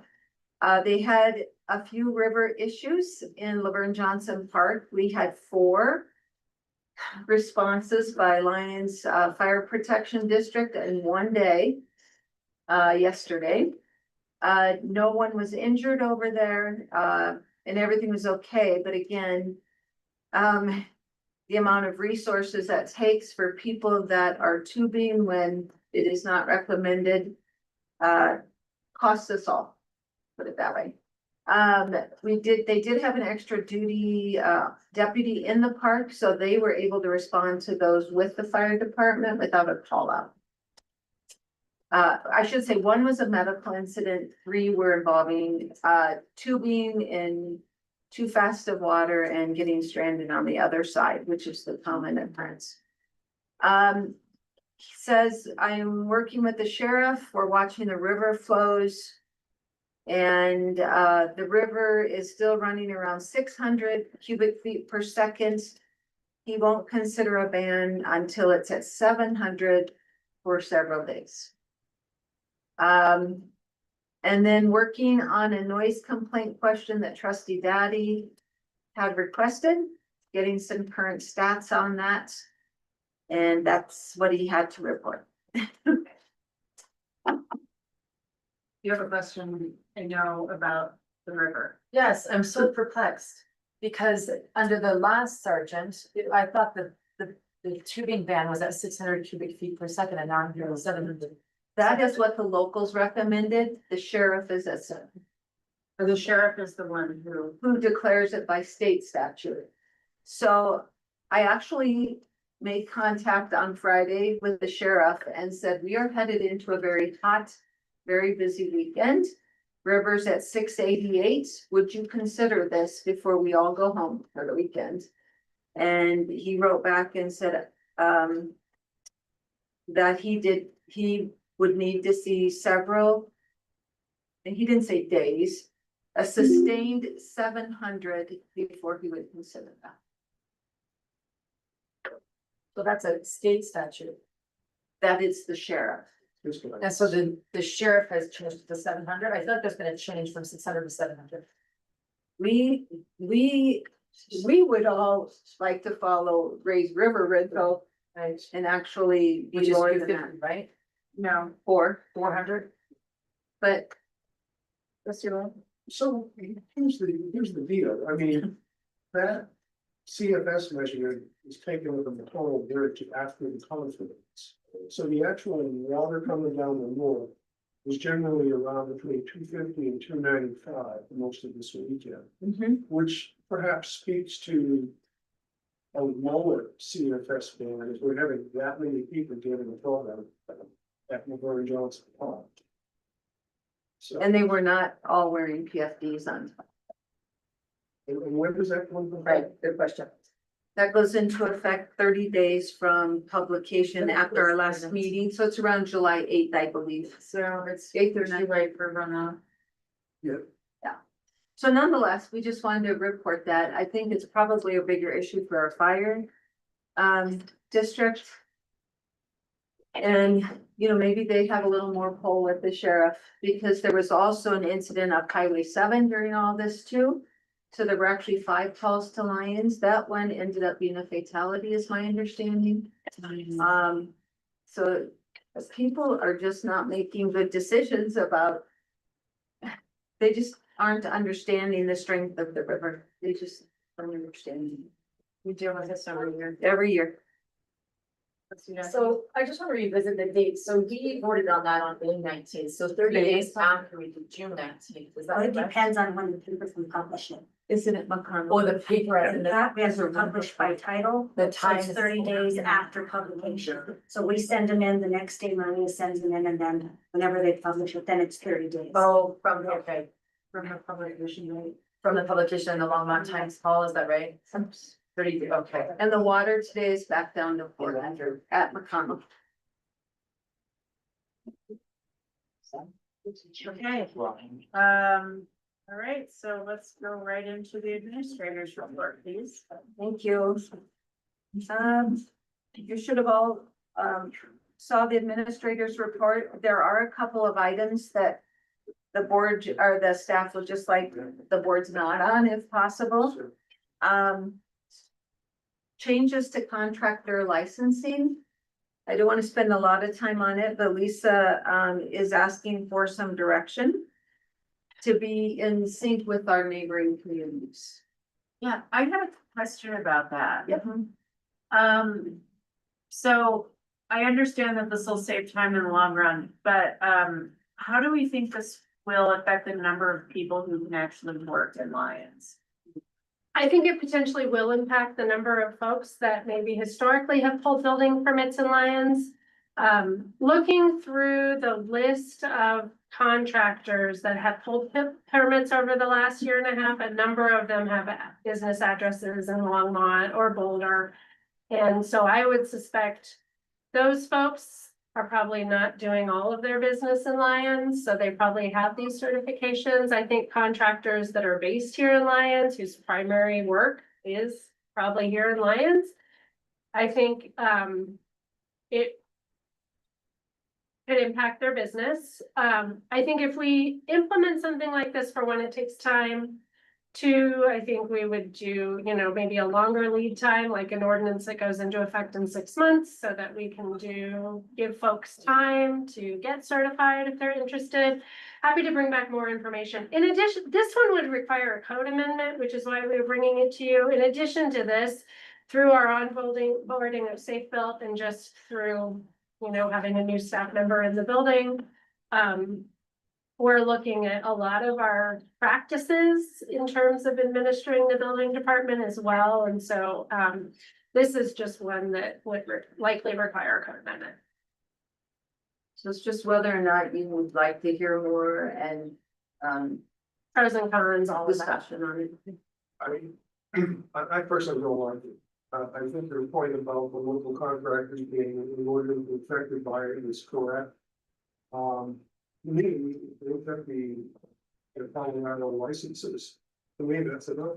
So I think that's the issue. So electricians have to get licensed, plumbers have to get licensed, but like your general contractors do not. And so again, I think One of the pros is that it ensures that the people pulling permits, particularly on a commercial permit, are aware of the code. It demonstrates knowledge of the code, experience with the code. So we can tier it. Some communities that adopt something like this, generally for like a full commercial, new construction or major remodel, that's kind of your highest tier of certification, and then it gets progressively less restrictive, let's say like a residential remodel, or maybe we exempt residential, so you can certainly tier it. But yeah, I do think it would potentially impact local contractors and reduce the, some of their viability. Alternatively, it protects your business owners from getting in a position of hiring somebody who's not familiar with building codes and things like that. So pros and cons, certainly. Maybe the question is whether we want to have a workshop on this at some point to learn more. Have the local contractors get notified if this is under consideration? No, not at all. We We're wanted waiting to talk to- with you you wanted to be before we, and considered. again, comprehensive outreach, to the degree you're interested. I'd want to have from them before I can see, but I'm concerned also with diminishing the number of local contractors available to local residents, potentially therefore increasing the cost, which is already high. From the fair work here. In fact, in the local contract, and I'm also concerned about adding to the bureaucracy. I think your system might work, and there's like one that has staff to do it. I'm concerned about adding complicated requirements to our. So yeah, in terms of complication, we already do a contractor license and they have to submit other documentation, so this would just be one additional piece of documentation on our side. I can tell you, I've had 5 contractors in my home in the last couple of weeks. 2 of which said, I'd recommend you not get a building permit for this. Oh, I'm sorry. Did they know? Yeah. Did they know who they? Obviously not, obviously not. My goodness. And so when I heard about this, I was really rather concerned. That they're recommending not even getting a permit, let alone then not knowing, but again, you can exempt, if you want to exempt residential, you could, or residential under a certain square footage or whatever. But we just need to know if you want to have a workshop or not on this to bring this up to the same standard expected in all of our neighboring communities because of wildfire. I personally would like to have a workshop.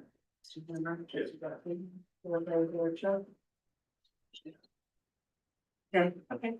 The next item has to do with Prop 123 and the Regional Housing Partnership. As you know, we are a member of the Regional Housing Partnership. DOLA is offering a $50,000 grant. This is a different one. Well, yeah, but that's just background. Oh, go ahead. Go ahead. Yeah, so in addition to the $50,000 grant through Boulder County, RHP has been awarded a $200,000 grant to support fast track compliance. So all the communities are interested in participating. And we just want to check with the Lions Board to see if Lions is interested in having an evaluation of our codes for compliance with Prop 123, as well as recommendations for consideration. Participating in the grant does not obligate us to do anything. It would just be consultant services to look for and streamline for compliance with Prop 123. We already got the grant. So Boulder County's been awarded the grant. The kickoff meeting is scheduled for July 8th. The work would take 9 to 12 months. This is in addition to the $50,000 from DOLA they're offering communities if they can demonstrate Prop 123 compliance for fast track by, I believe, the 1st of the year. So that's Which we did adopt as one of ours. So this doesn't require any additional funds from the town. nope, no local match. Thoughts, trustee Hammer? How much staff time was it required? So that's a great question. Cause I look at it and go, oh, we have Lisa here now. So, She's been fixing our code. I've been working on this through my role at RHP and another jurisdiction and brought that forward here a little bit, but I would assume probably a couple hours a month, just in, the consultant team is doing the work. And then, probably a couple hours a month in meetings as well as reviewing their work. And at some point you would get can't remember if the scope is one presentation or two, to have an overview of kind of what they found and what the recommendations are. So in your opinion, there's a worthy effort. If the board would like to comply with Prop 123 fast track, which I think you've indicated that you do, I would appreciate having consultant support to help with that.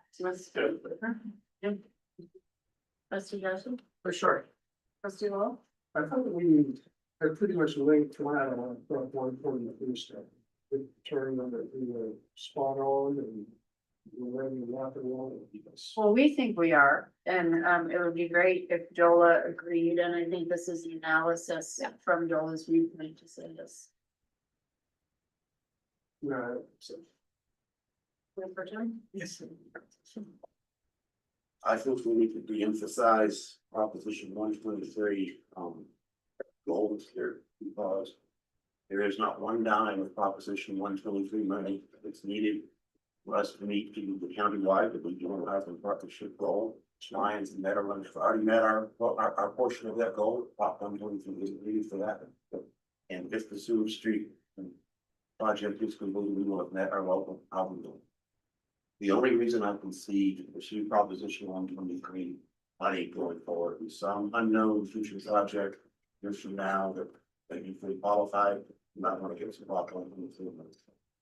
Fast tracking something to meet goals that we've already met, to the point. 2 hours of staff time a month.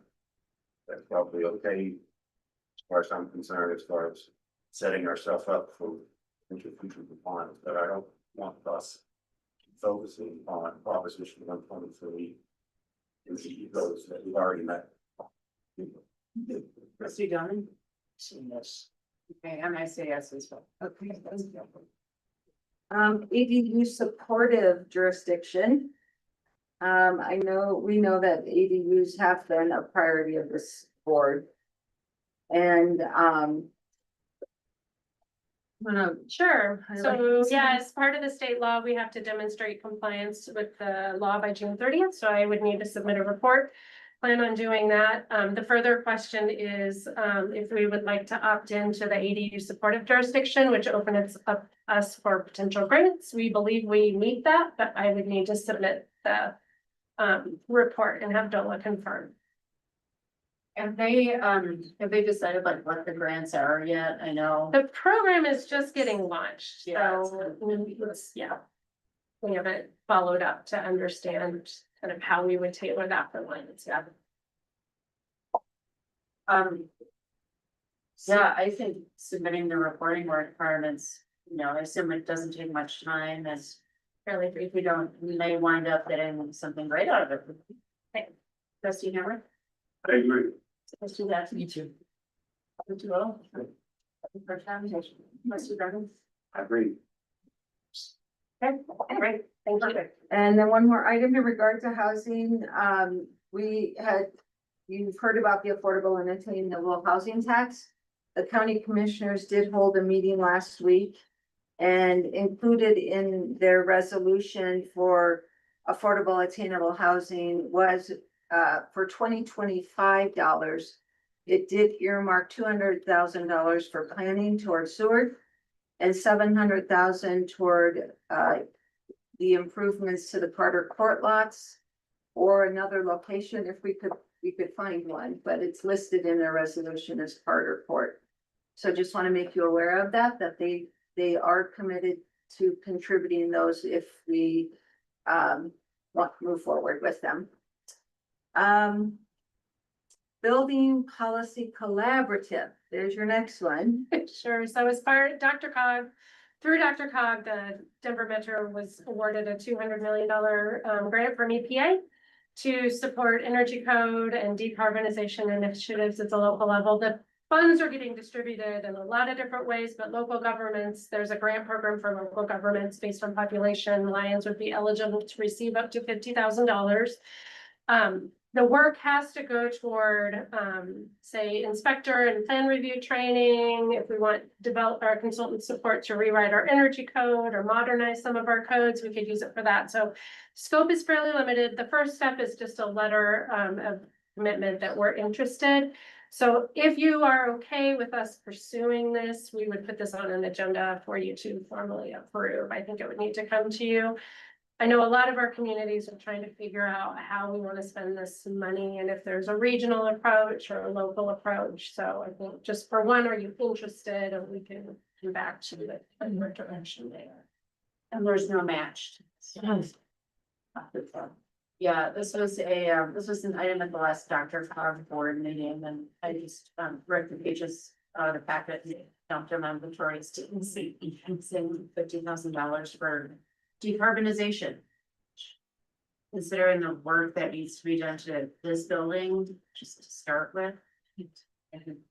Yeah, this money can't go toward projects. This would just be planning policy work, but other money potentially might be coming from projects, which is great. So, thoughts?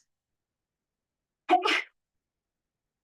think if the mix is allowed for that, that's staff. If the opportunity. Yeah, why not?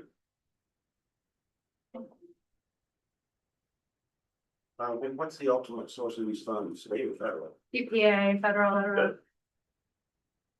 So caveat is all federal funds get these days. Apparently, I mean, Dr. Cog is very confident in these funds, or else they wouldn't have spent the time to figure out how to distribute them, which they spent a lot. Yeah. Yeah, Great. But just a couple more just items of interest. I'm pretty excited about this. The Main Street group, every year they host a couple different conferences, spring and fall. And Director Mitchell's been trying to figure out how could Lions host one, because we just are so challenged with meeting space and lodging. And their conference team came and loved what they found, went out to many different lodging venues, and they would like to host their fall conference in Lyons.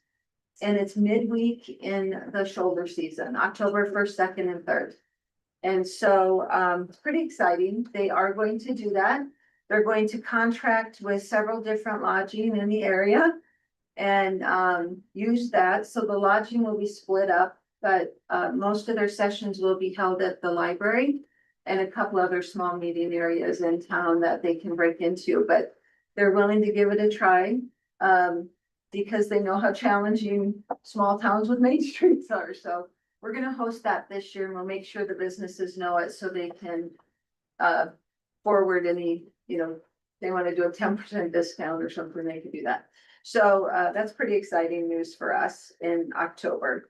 And then they said next time they come, they'll be able to then book maybe with River Bend's facilities. But they already had some booked this week, so. It's good stuff. Please have this, post a meeting or two. Who does? Leave. Oh, Lee, okay, Yeah. I'll make sure they know that. Room downstairs, it probably holds 14, 16 people. Good to know. We did include just visitor information. It's only for the month of June so far, a couple weeks, but some folks have been asking about that. This weekend is the big Summer Vibes Festival at Bone Park. Gonna be a hot one, so yeah, they're still looking for volunteers. If anyone wants to do that, they have some goodies for those who do. Do want to mention that the Laura meeting for June has been canceled. You did have a update from the owners of 402 Main Street in the packet. I recently met with the Moss Rock owners last Thursday, Friday. They are putting together a written statement for you as well. They are still, how do they say, what was their word they used? Stubbornly committed. So, but they are going to do a write-up for both the Laura board and the town board. So we'll have that soon. Summer concert series every Wednesday now at 6:30. And History Day hasn't gotten a lot at the museum, June 28th. And then last but not least, we got this today. The county asked us, Wildfire Partners, since January 1st, Boulder County has had 55 property owners with the Lions address apply for a home assessment. That's great. And now some of those are out of the town limits, but nonetheless Lions. And, then they will send over those that follow through over to us for our rebate. Wonderful. That are in town. Wonderful. So 55 so far. And then there's also a small utility update. Here's any questions. Any questions for administrators? Yeah, I have a few questions. First of all, straight on my mind about the wildfire partners, just can you remind me the format of our? Is it a matching rebate? If, for example, somebody gets 250 from wildfire partners, or is the Lions giving them 250? Yes. Okay, thank you. I just want to clarify that. Up to 500. Up to 500. That, okay, that's the max. And I'm really excited to hear about the visitor center. I hadn't even thought to ask, is it open? It's usually open from Memorial Day to Labor Day, right? Yes, and what the other thing we're gonna do there is for the days that it's not staffed, because we only staff on the weekends. Yeah. We're gonna put a big QR code that takes them to the Visit Lions website. Okay, great. And then that will help answer some of their questions about restaurants and events and things like that. So we're gonna try that as well. And the restrooms are open. They're always open. Okay, great. Well, they lock them at like 9 or 10 at night during the summer to avoid vandalism, but they're open. I was also really excited to read about the Main Street Summit. So if there's anything I can do to help, I think I'm here October 1st through 3rd. I could be a golf car ambassador, whatever you need to do. Okay, Tour guide, I'm there. all right. And finally, I do have some questions about the WWP open house. Yes. Which a few of us attended. Yes. I was really surprised to hear that there were 71 homes with no visible address. So I look forward to hearing how many of those are within town limits. And I would also, because that I was looking at maps that were there, I was reminded that we have 12 alleys. Some of them with no names. I think, or is it 12 with no names? Yeah, probably. So I was wondering, is it possible before the end of our term to possibly get to naming these alleys? Because I feel like that does represent a safety hazard to our residents who suffer from, I don't know, a medical emergency, and then we don't know where they live. So it's so. We'll get it done. Sure. We will get it done. This has been through 3 planners Right. and no one has Right. had the bandwidth, but it's important. We will get it done. Thank you. Yes. And I feel like most of these alleys have PO box mailing addresses, so I'm hoping that do. makes things Most do. less complicated. Yeah. So thank you. I just wanted to bring that back to our attention because I've heard about it for 3 years now. And unfortunately, our pavement and curb and gutter open house had 0 attendees. We did door knockers on every house that will be impacted. And it's kind of disappointed because I think what's gonna happen is when we come in with curb and gutter and it's not placed where they think it's going to be placed, we're gonna get a ton of calls. But I want the board to know we tried to be very proactive. We sent, actual door knocker, if you will be impacted by this, please come. No one did. Well, thank you for trying. Yes, you're welcome. Summer heard you got We it. appreciate that. Okay. All right, Attorney Dittman, do we have a legal update tonight? I have nothing of note to report on. Great, legislature must be on summer break. They are, but they may come to special sessions. That's the will they, won't they discussion is happening now, so. Oh goodness, okay, all right. Then is there a motion to adjourn as the Board of Trustees and reconvene as the Lions Marijuana Licensing Authority? Is there a second? Second. Any discussion? I'll please vote. And our motion passes unanimously. Okay, we're now the Lions Marijuana Licensing Authority. Here for a public hearing request for transfer of ownership submitted by MMB Enterprises LLC, DBA The Bud Depot, 138 Main Street, Lions. In the owner's zone. Oh, there we go. Okay, is there a staff report? Yes, there was, my deputy put together a cover sheet I did meet with, Matt, him and his, partner came into the office, we went over everything. Matt's been, involved with the business since 2015. He's, worked his way up the chain and is now, this is basically just, he's going to be buying out the other partners. He will own over 95%, and our code requires a public hearing on this. There is no change to the footprint, to the business plan, not expanding, nothing is changing except ownership. And he's up to date on all of his state licensing, local licensing, and we haven't done one in quite a while, so what, upon approval of this transfer, we are going to just schedule a, just kind of a security safety walkthrough with the sheriff's office, which we do for all of our facilities, just to make sure, the signage is correct, where the product is locked up, things like that, and but we are going to work on scheduling that upon approval of this if the board chooses to approve this. But there were no issues that came up. We've been in contact with the state. There's a couple forms he needs to submit at the state level once, because we work in tandem, just like with liquor licensing. They need board approval, local approval first, and then the state will move on the state approval. So it's and I think the cover sheet had more of the dates and timelines, but also like to anything from the applicant. Great. Are there questions for staff? Would the applicant like to make a presentation? You don't, it's not required. Hi, thanks for considering our application. Really, I think Dolores covered everything. I just wanted to reiterate that I have been an owner for the last 5 years and just buying out some of our partners. And we're not going to make any material change to the business itself. And that's about it. Thanks for considering us. Thank you. Are there any questions for the applicant from the authority? Okay, then I will open public hearing. Is there anybody here who would like to speak about this matter tonight? You can just come on up, state your name and address, and you will have up to 4 minutes to talk about this. Jeremy Associates, 2960 Kincaid Drive, Loveland. I'm accompanied by several of my coworkers back here, half of whom do live in Lyons. Several of us, including myself, have worked with Matt for many years now, and speaking for myself and my coworkers, we do all approve of this transfer of ownership. Thank you. No, great, thank you. Anybody else? You all just agree with them? Yeah. Okay. All right, then I will close the public hearing and entertain the motion that is in the packet. Oh, yes, go ahead. Oh, go ahead. No. That's fine. I move to approve the application of EBM Enterprises LLC DBA, the Bud Depot, for a change in the structure ownership based on the findings set forth in the staff report for the June 16th, 2025 meeting, and based on the following additional findings.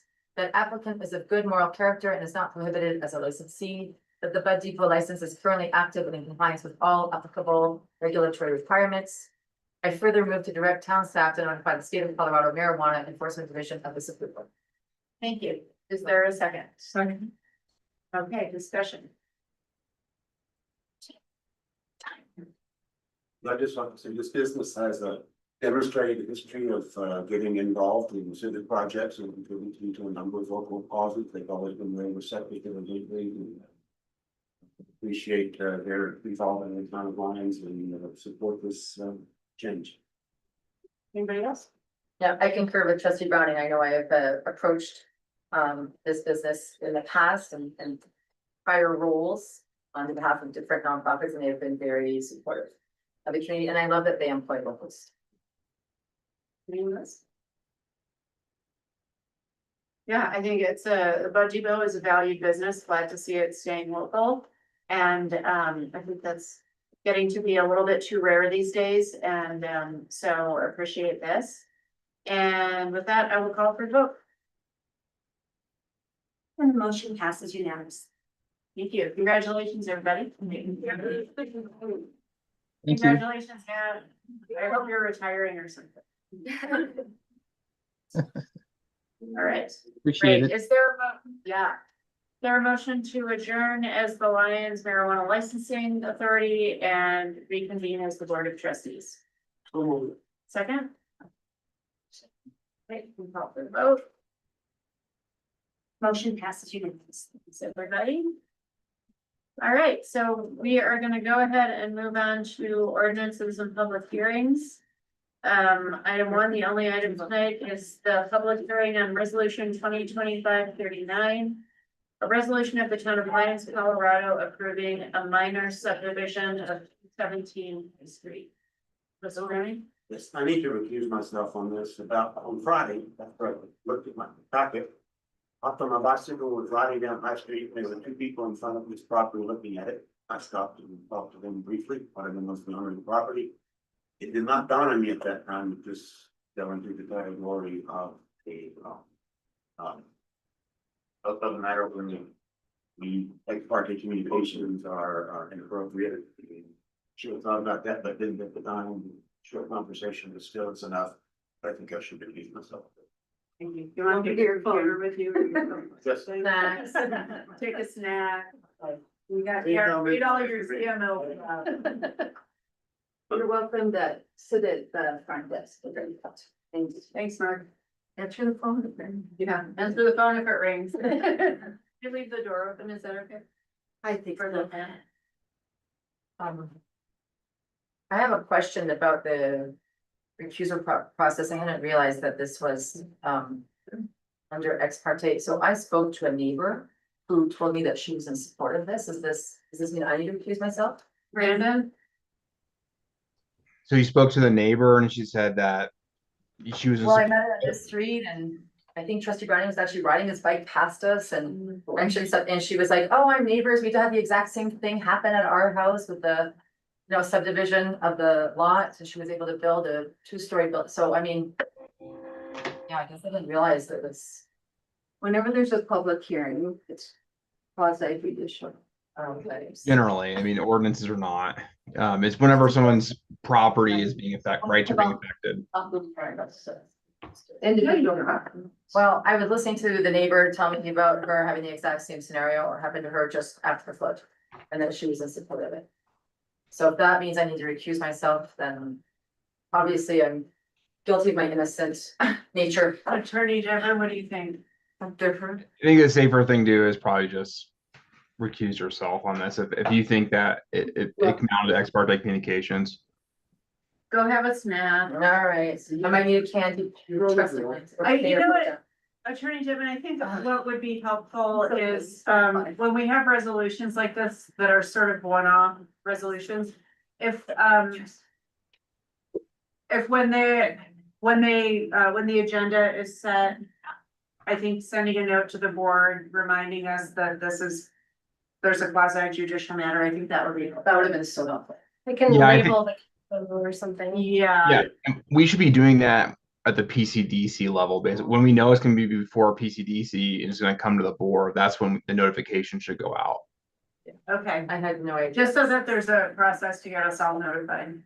That would be great. Yeah. We will. Maybe third time's a charm. Right.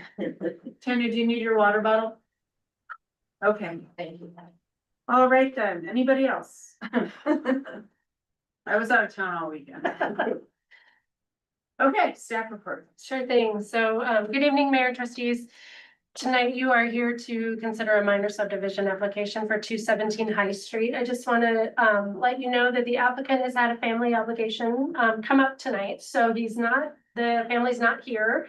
However, to the degree you need to consult with them, ask any questions of them, or potentially discuss conditions, I would request a continuance so that they can be here.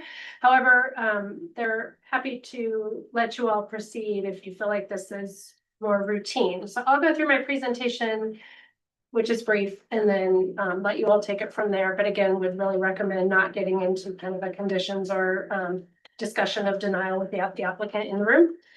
You are here to consider a 2-lot subdivision located at 217 High Street. The property is comprised of lots 4 and 5, block 16, Town of Lyons plat from 1929. Because they're held in common ownership, they are considered one parcel. Therefore, the code requires that a subdivision process is required to essentially reestablish that original platted lot line. As described in further detail in your cover memo, the lots do not meet the minimum lot size requirement in the R1 zone district. However, variance was approved by the Board of Adjustment in February. So for lot size, you may consider them essentially conforming. This is an image of effectively kind of what the plat would create. Two lots, one of roughly 6,300 square feet and 6,313 square feet, 50 feet wide. And further detailed in your cover memo are analysis of all the criteria. I'm not going to go through those now unless you'd like to. Two things to note. The plat will need updated prior to recordation, which the applicant is aware, with the correct signature blocks, just reflecting PCDC and the Board of Trustees rather than the town administrator. And staff will work with the applicant to, prior to recordation of the plat, ensure they either record a quitclaim deed or some other documentation so they don't immediately have the same issue again, because they're still held in common ownership, so that the ownership of the property separates the two lots with Boulder County Assessor's Office. So prior to recordation, we have some work to do with the applicant, but that is not requiring board approval. So with that, we're happy to recommend approval of this resolution, and I'm happy to take any questions you may have. Thank you. Do we have questions for Steph? I have one, just a clarification, so this gets subdivided into two lots.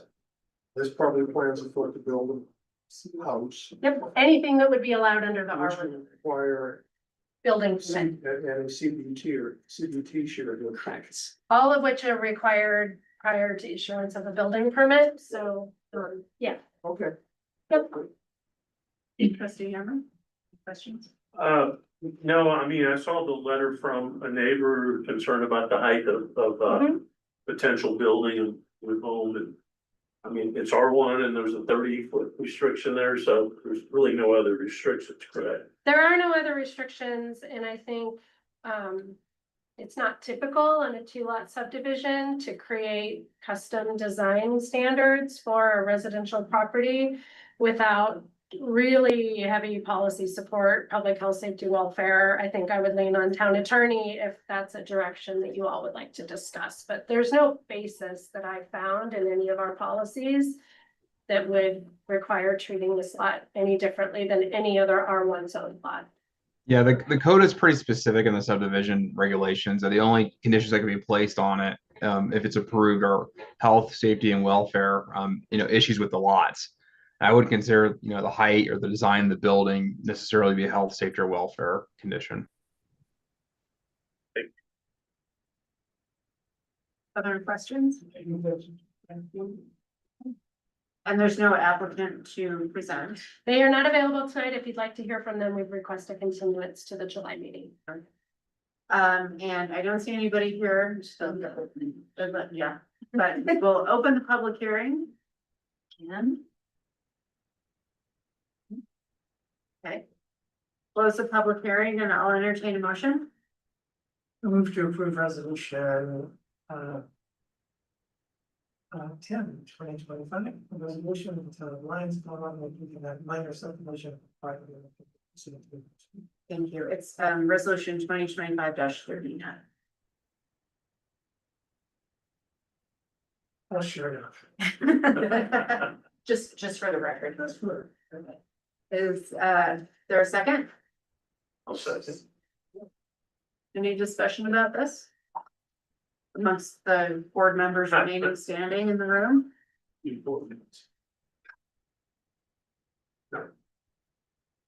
I would, yeah, I would, the only request I'd make would be for staff to thank the applicant for his extraordinary patience in this process. Okay. How long has it taken? Now it's been years, three planners in okay. 2 years. Yeah, fine for. The code got changed twice. So, yeah, okay, I'll call for the vote. And the motion passes unanimously. Thank you, everybody. Yeah. Bill Jim, That'd be great. thank you. Yes.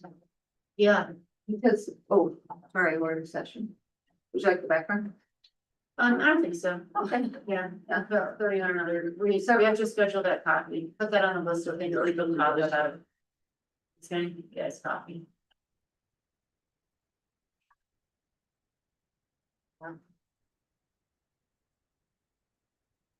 Two ordinance changes, I think, in those 3 years for this.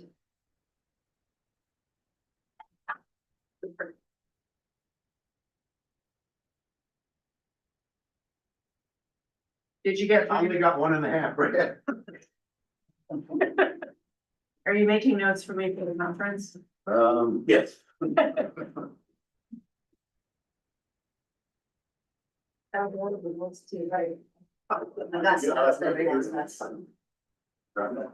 I'm good. That's anybody? All right, off in the back here.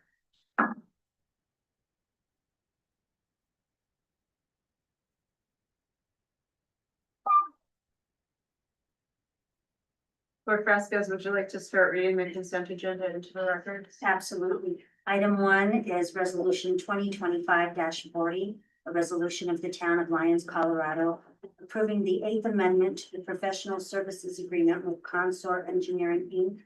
for on-call engineering services. Item 2 is resolution 2025-41, a resolution of the town of Lyons, Colorado, approving a utility easement agreement located at 501 West Main Street, Lyons, Colorado.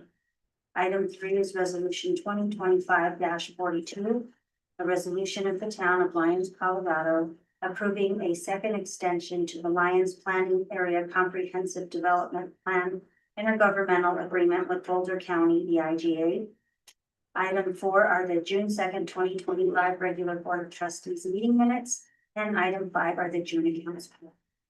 Thank you. Is there a motion to approve the consent agenda? So moved. Is there a second? Anything anyone would like to remove tonight? Okie dokie, I'll call for the vote. And that motion passes unanimously. Okay. All right. So that brings us to boards and commissions, the PCDC comp plan review process, which was moved from our previous meeting. Two previous meetings, and I know the PCDC put a lot of time and work into this, so glad to have it on tonight's agenda. Thank you. So Cassidy Davenport gets all the credit for this one in terms of her work over the past year and working with the PCDC. So essentially what is in the packet tonight is PCDC and staff's kind of recommended process for the annual review of the comprehensive plan by all the boards and commissions through PCDC. So I won't go through that in detail, but just we wanted to give you all an update, but also the opportunity to weigh in as the ultimate kind of overseer of the comprehensive plan, to make sure that we've captured the process in a way that works for you as well. I think the other item, just we want to acknowledge that there was a full review of the comp plan in 2025. So that is an annual requirement, is just to acknowledge they've done a review. And we are recommending adopting some procedures moving forward to make it a little more streamlined and useful, I think, to each of the boards and commissions. Comments, questions? Go ahead. I was just gonna say, I mean, I fully support reviewing this. The intent of the comp plan was to create an evergreen document, and it's chapter 4 is really something that should change to, and I believe the commission should, take ownership of those action items, and if they aren't accurate or make sense to them, then they should look at changing it. So chapter 4 was made to be, adaptable since it's a 10+ year document, they'll adapt to the time, so. I'm glad to see we're putting this process in place. I agree as well. I was served on the board of trustees when we were reviewing the comp plan, and there was a lot of community input to think it lasted 2 years. And then we adopted it in 2023, and so I'm glad we are streamlining some sort of review. I'm curious to know how many commissions actually have the goals on their agendas, and so. Oh, none of them, I don't believe, have calendared the 25, summer of 25. We wanted to come to you before we Right. calendared them. So I'm just curious that is this starting this July and it's, yeah, I love that. I already gave a heads up to the Western Human Resources Commission, the LHC, that this might be coming down the pipeline. I just shared this document actually. It will feel like we just did it, but it will make it so that any changes, you'll know about those before we budget. Right, yeah, that's the important. It's trying to get ahead of the curve, but sure, because we got these. That's okay. Trustee Lowell, anything? No. I commend the PCDC for this. I think that, gosh, having a better process in place is gonna make a better work product and make everybody's lives much easier. So, yeah. So kudos to Cassidy for getting this. Okay, great. And then next up is another item that we postponed. It is discussion direction on EBC and business recovery loan fund. And Director Mitchell, are you gonna take this for EBC? Yes, unfortunately, we tried to have the chair here for both meetings. That's Paul Dreyer, but he could not make it with his schedule. But tying into the comp plan, the EBC after the May 5th meeting, when Director Eystone gave you an update on the business recovery fund. We did meet on the May 21st meeting and Trustee Browning was there, and one of the recommendations was, how do we spend this related to our priorities in the comp plan? So you'll see in your packet, and I'll certainly let Trustee Browning chime in, but I thought they were very thoughtful in terms of how they wanted to address these recommendations. And we also talked to the chair of the revolving loan fund as well. And they recommend keeping a third for the rainy day fund. They really liked a more holistic way to help all the businesses than a particular one. So that was why I think they recommended the wayfinding and the variable message sign, which can also be a speed trailer. They were a little disappointed to learn that it also would not issue tickets. That's another discussion for another day. And then they do kind of tie into those two comp plan issues. And then staff also wanted to ask about an additional $8,000 when we went through the numbers to match the Boulder County Economic Vitality Grant for the outdoor furniture on the public right of way, which Mayor Rogan, CML, and the businesses in Victoria, all of that. So that's kind of the long and short. Trustee Browning, did you have anything from your recollection? No, I support what EDC's priorities, they were. As a representative of the business community and priorities, that's what they did. I don't know.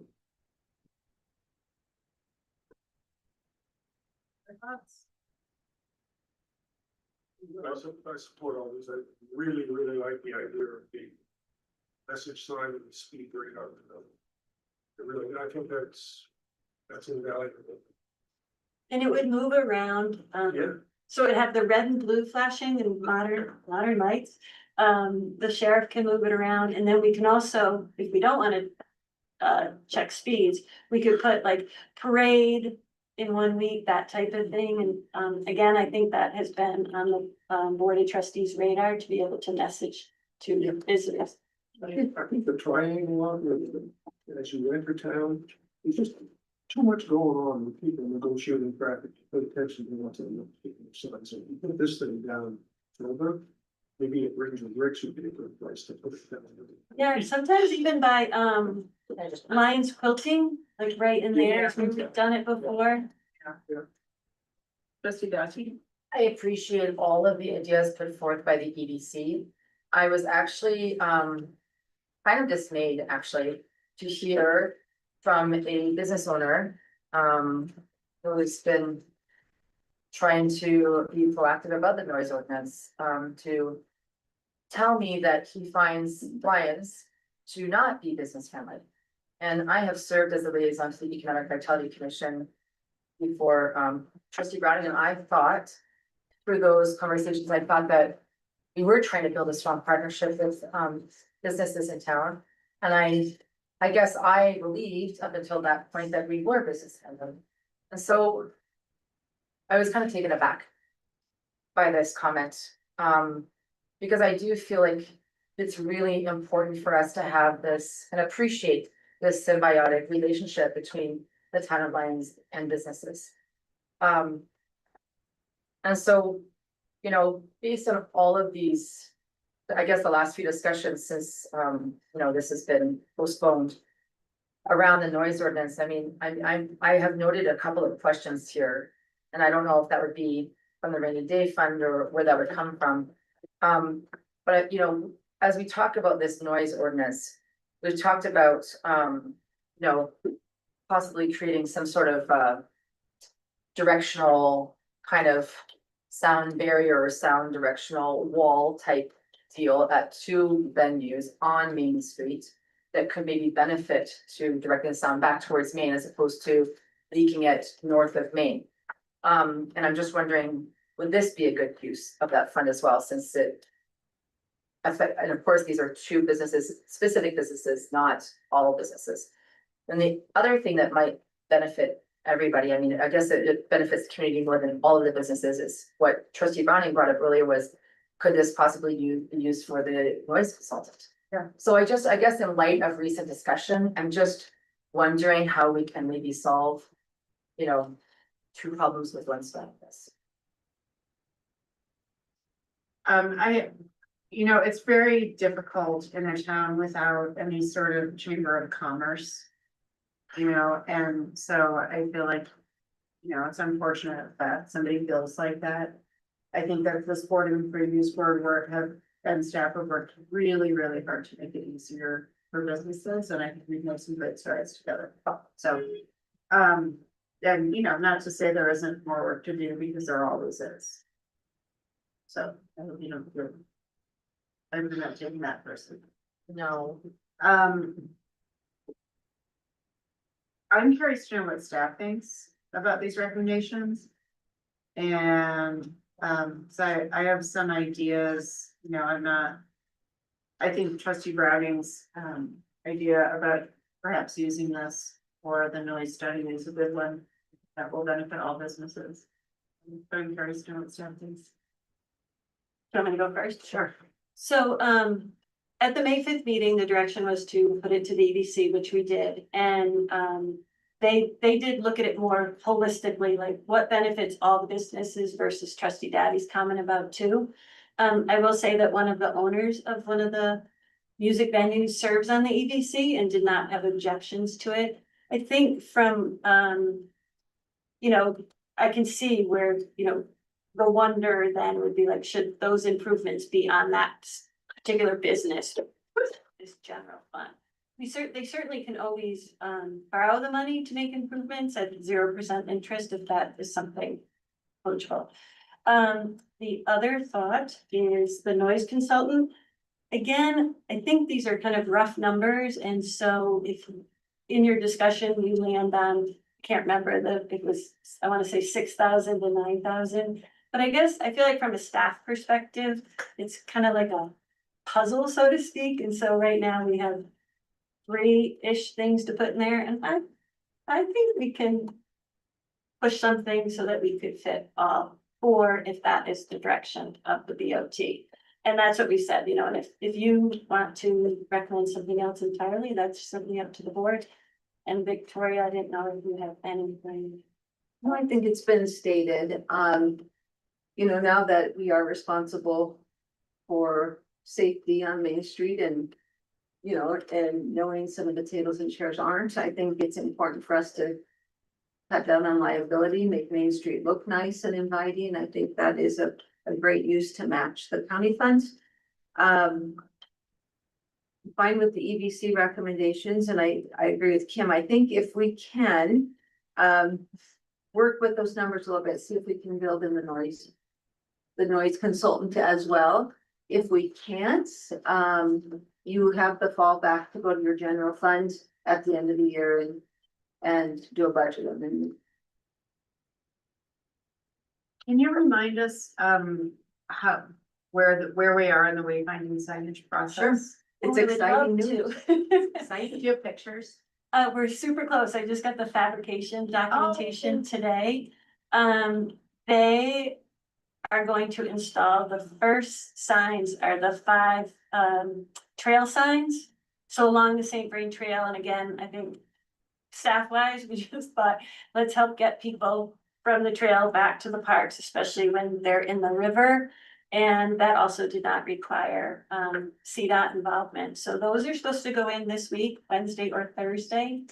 And then we do have some work to do with CDOT on the auto directional. We have the merchant signage. We've gone through everything with the contractor. And so I think our phase 1 will definitely be wrapped up by mid-August with CDOT's blessing. I have to put a little caveat on that. That's exciting. Yeah. But We've the been working on trail, that for a the while. trail will be in by This- July. They're saying this week, Oh, this. because we have to access our state grant Oh, sure, I forgot about by that. June Deadline. 30th, because their fiscal year is July to June. So that will be done and then the. Super boss. Okay. And then pavement will start. Somebody remind me when the St. Vrain Trail will officially open? We don't have an exact date, hoping to be done by the end of the month, so we'd like to have a ribbon cutting early July. Right. There's still, we need to tell people this, to please stay off the trail.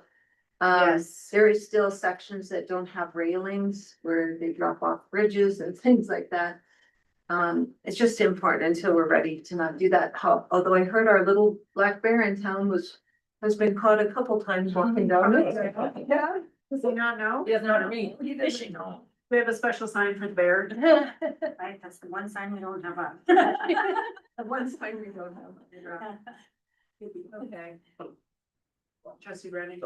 I'm fine with prioritizing the EDC's recommendations and the furniture on Main Street too. Yes. All these numbers are kind of, there's money left over. After that, they can go to the noise steady fund. If not, there's plenty in the general fund to cover it.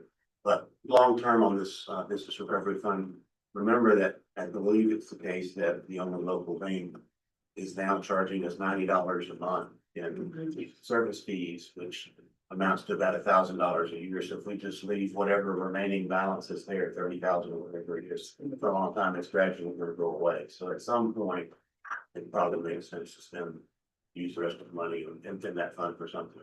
Is it possible to add that fund to the revolving loan fund? That's a great question. And when you said that, it made me wonder if we could voluntarily do that. I'm happy to look into it. Yeah, I mean, if we're gonna reserve the funds for future lending, maybe that's what we do.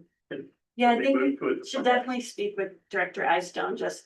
Or I'm that's not sure what the USDA will say about combining. The other would be, I don't think anybody. that's a great idea. Yeah, whoever, if we can find. The other idea is to move the balance to a bank that doesn't have that. Oh, fear. absolutely, If or, you're okay with. And we're doing that at Reef, because we have a yeah, similar issue. I would, actually recommend moving it to a credit union. Yeah. There's a policy about that, but. Okay, does that show you enough If that's- direction? So what I heard is move forward with the EBC's priorities and also include what we need to match the furniture downtown to get that done this summer.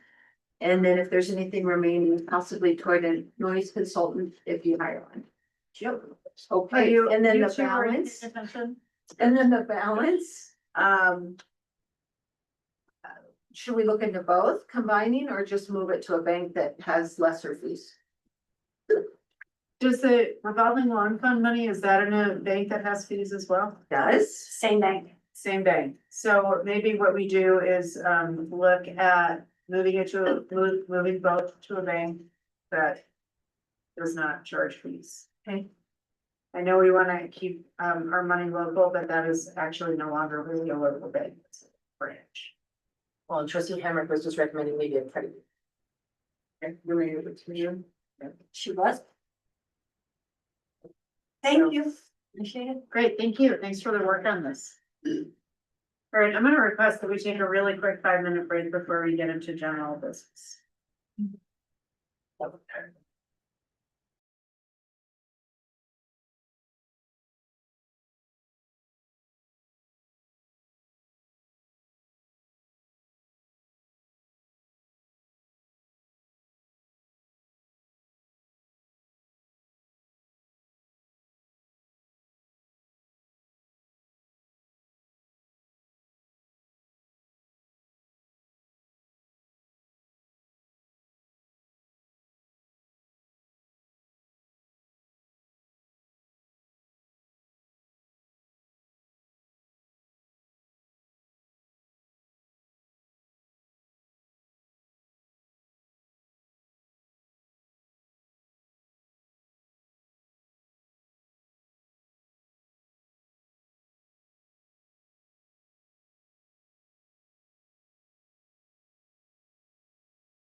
Thank you. We'll get started again.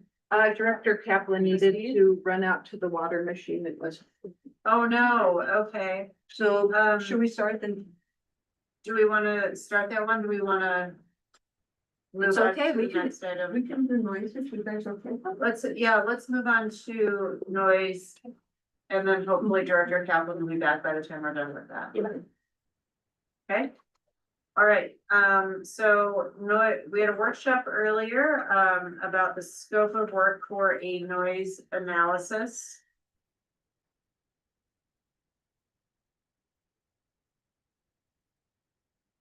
We just need a little guidance. and- Yeah, Or we can recap what we heard at the workshop. why don't you start by doing it? You wanna go ahead. So in terms of the map, we heard add the Old North neighborhood to the areas for sound to be measured. Add Sandstone Park to the venues. Remove Lions Valley Park for the area to measure, and then you were considering maybe Welch Court area, but I think that was the one I didn't know if you had landed on that. I had suggested just sort of shifting that whole Lions Valley Park thing to more. Just on that north side of it, okay.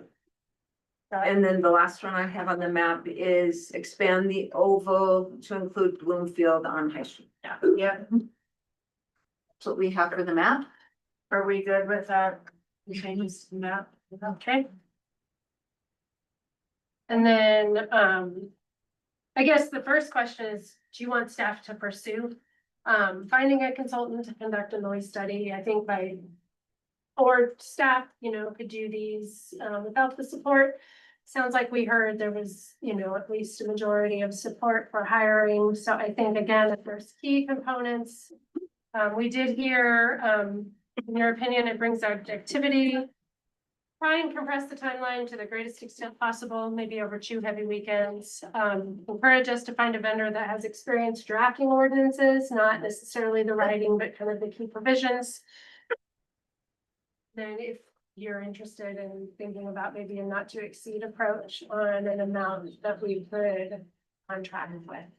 Yeah. Yeah, and I think trusted learning is a great point of the workshop. I think it was Mr. Browning about having objective data. I think this is extremely important. I understand that some folks might not think that this is a necessary expenditure. I think it is just for transparency's sake. I agree. My question coming into this was, can we rely on citizen collected data? Because I had a volunteer, and I'm realizing through this discussion that actually it makes way more sense to commit some funds that we have, either the general fund or the business recovery loan fund, to actually trust a noise consultant and expert in the matter who has worked with other municipalities, who could possibly do this over an extended period, who could possibly include us in that as well. I found it very educational for me to just walk around with Eric Kuhn for an hour and with that measurement device, just to see where the decibels were at and where we were. And I was really surprised at how quiet it was, but I would love to see that. I would love to do that over several weekends. So because depending on the band, depending on the weather, I mean, if the weather happened to be calm that night, but it can change.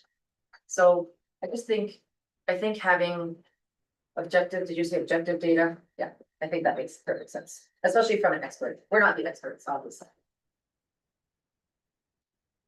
I think if I was gonna recommend maybe a not to exceed, I might suggest 15,000, particularly if some support following the study to maybe, work with the board in terms of the provisions of the ordinance.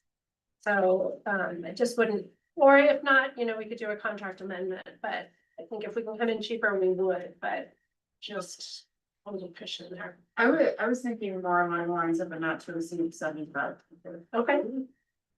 I was thinking 10,000. I was thinking 750. Oh, Okay, I mean, 7,500, I mean. We understand the health and that, and the noise ordinance, that might like to be an add-on to that, and that's, if you thought you needed their expertise. Yeah, I think, I have confidence in staff to take the data. And so, I assume that any consultant will also offer some suggestions. Sure. It's part of that. I'm in favor of the higher amount. I'd be in favor of 15,000. If you look at the number of. I'm. Sure. Approximately the same lines and what the state is giving. And from the wedding venues in the summer as well, is way, way more. What we're talking about, it's in my view, this is money well spent. It's gonna spend a little now to Well, earn a lot later. so that makes me wonder, if we should talk about scope of work a little bit, because, double price would mean to me, a double scope of work. A scope of work that's twice as big, so let's talk about that. I think what Mr. Browning was referring to was the number of sites.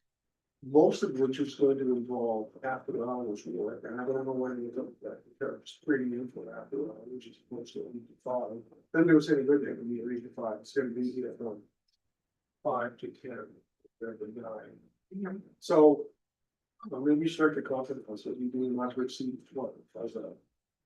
That'd be fun with me. And it's not to exceed if they can get it done, must have, and part of it may be weather related, they may set up one day at Sunday. Right. So there's that, but if they can get it done in 2-3 weekends for less than that, right? Well, let's talk about what they get, that is when you say get it done. So it sounds like, measuring at the source and receiving properties.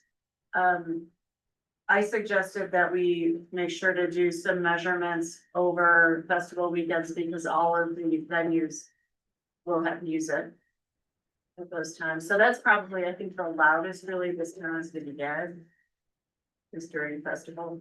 And the measurements as we heard should be over some duration, Right. not just peaks. And then like Steve Simmons was saying, the base is how do you capture that? Cause that's really what travels the part of this. So some kind of quantitative, the qualitative piece. Thing about festival weekends though, is because festival by contract, they're through and 11. There's not that many bands playing venues during the festival events, so that there's not, the thing we're trying to measure, which is kind of the week thing. Is different in the festival, you're not measuring the typical time to, although there may be something to be said for measuring the amount of noise from the festival, because there were several commenters. At our meeting last week, that everybody ought to be treated the same, you shouldn't treat this way, maybe different from bluegrass, different from the other establishments in town, so. It might be worth comparing decibels from the festival itself to regular venues, but you're not gonna get regular bands playing during the festivals. They're having live music, they keep competing with festivals. Some of them will do after hours events. That's the acoustic stuff after our free festival thing, but there's not the regular and small festival that's going on.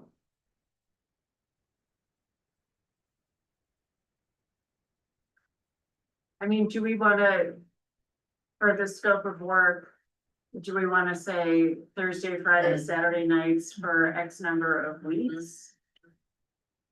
Just try to, Let's say 3 weeks because it's to allow. Why not a month? To allow for rainouts and stuff. And because van types vary, you might want to, I'd be interested to know if, Metallica tribute band is the same as a 5-piece bluegrass. do we have a band. Metallica? That's 5 foot patties. No, but it's different from grunge. Yeah, they're pretty soft. I think, but if we want parity across the board and fairness, then I think we do have to include Wednesdays. Or unless we just, No, yeah, we should. Oh, you mean? Hours, right. Yeah. For Sandstone Wednesday, concerts. Thursday. So Friday? Wednesday, Thursday, Friday, Saturday? Saturday. Yeah, that'd be 4 nights a week. 4 nights a week. But I would say for a month. Let's say for a month. So that's 16 nights. So I can see how that would approach $10,000 or $12,000.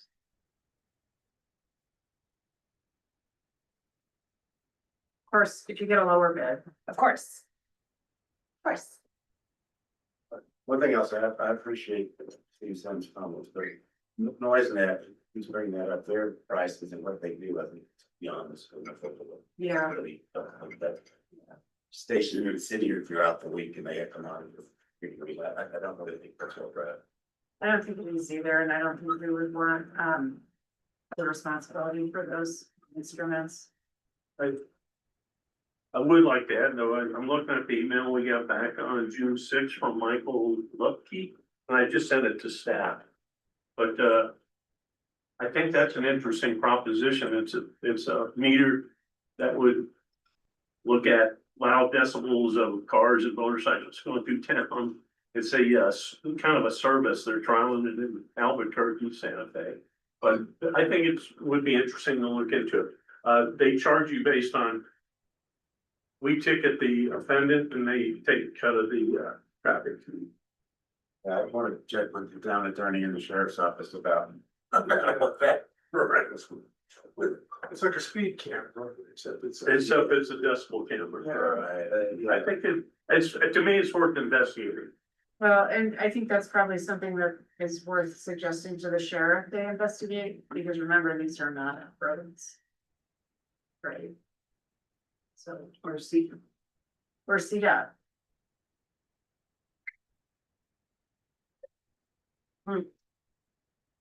Okay, so up to not to exceed 12,000 for Wednesday, Thursday, Friday, Saturday for 1 month.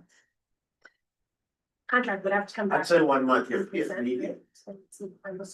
For what? That's a 1 month if needed, if they get it all done in 3 weeks, Sure. it's great, but. And then Flexibility. we're okay with bringing a contract back on consent? If we can get that in the next 2 weeks. Yeah. Okay. Yeah, because they would want to get started.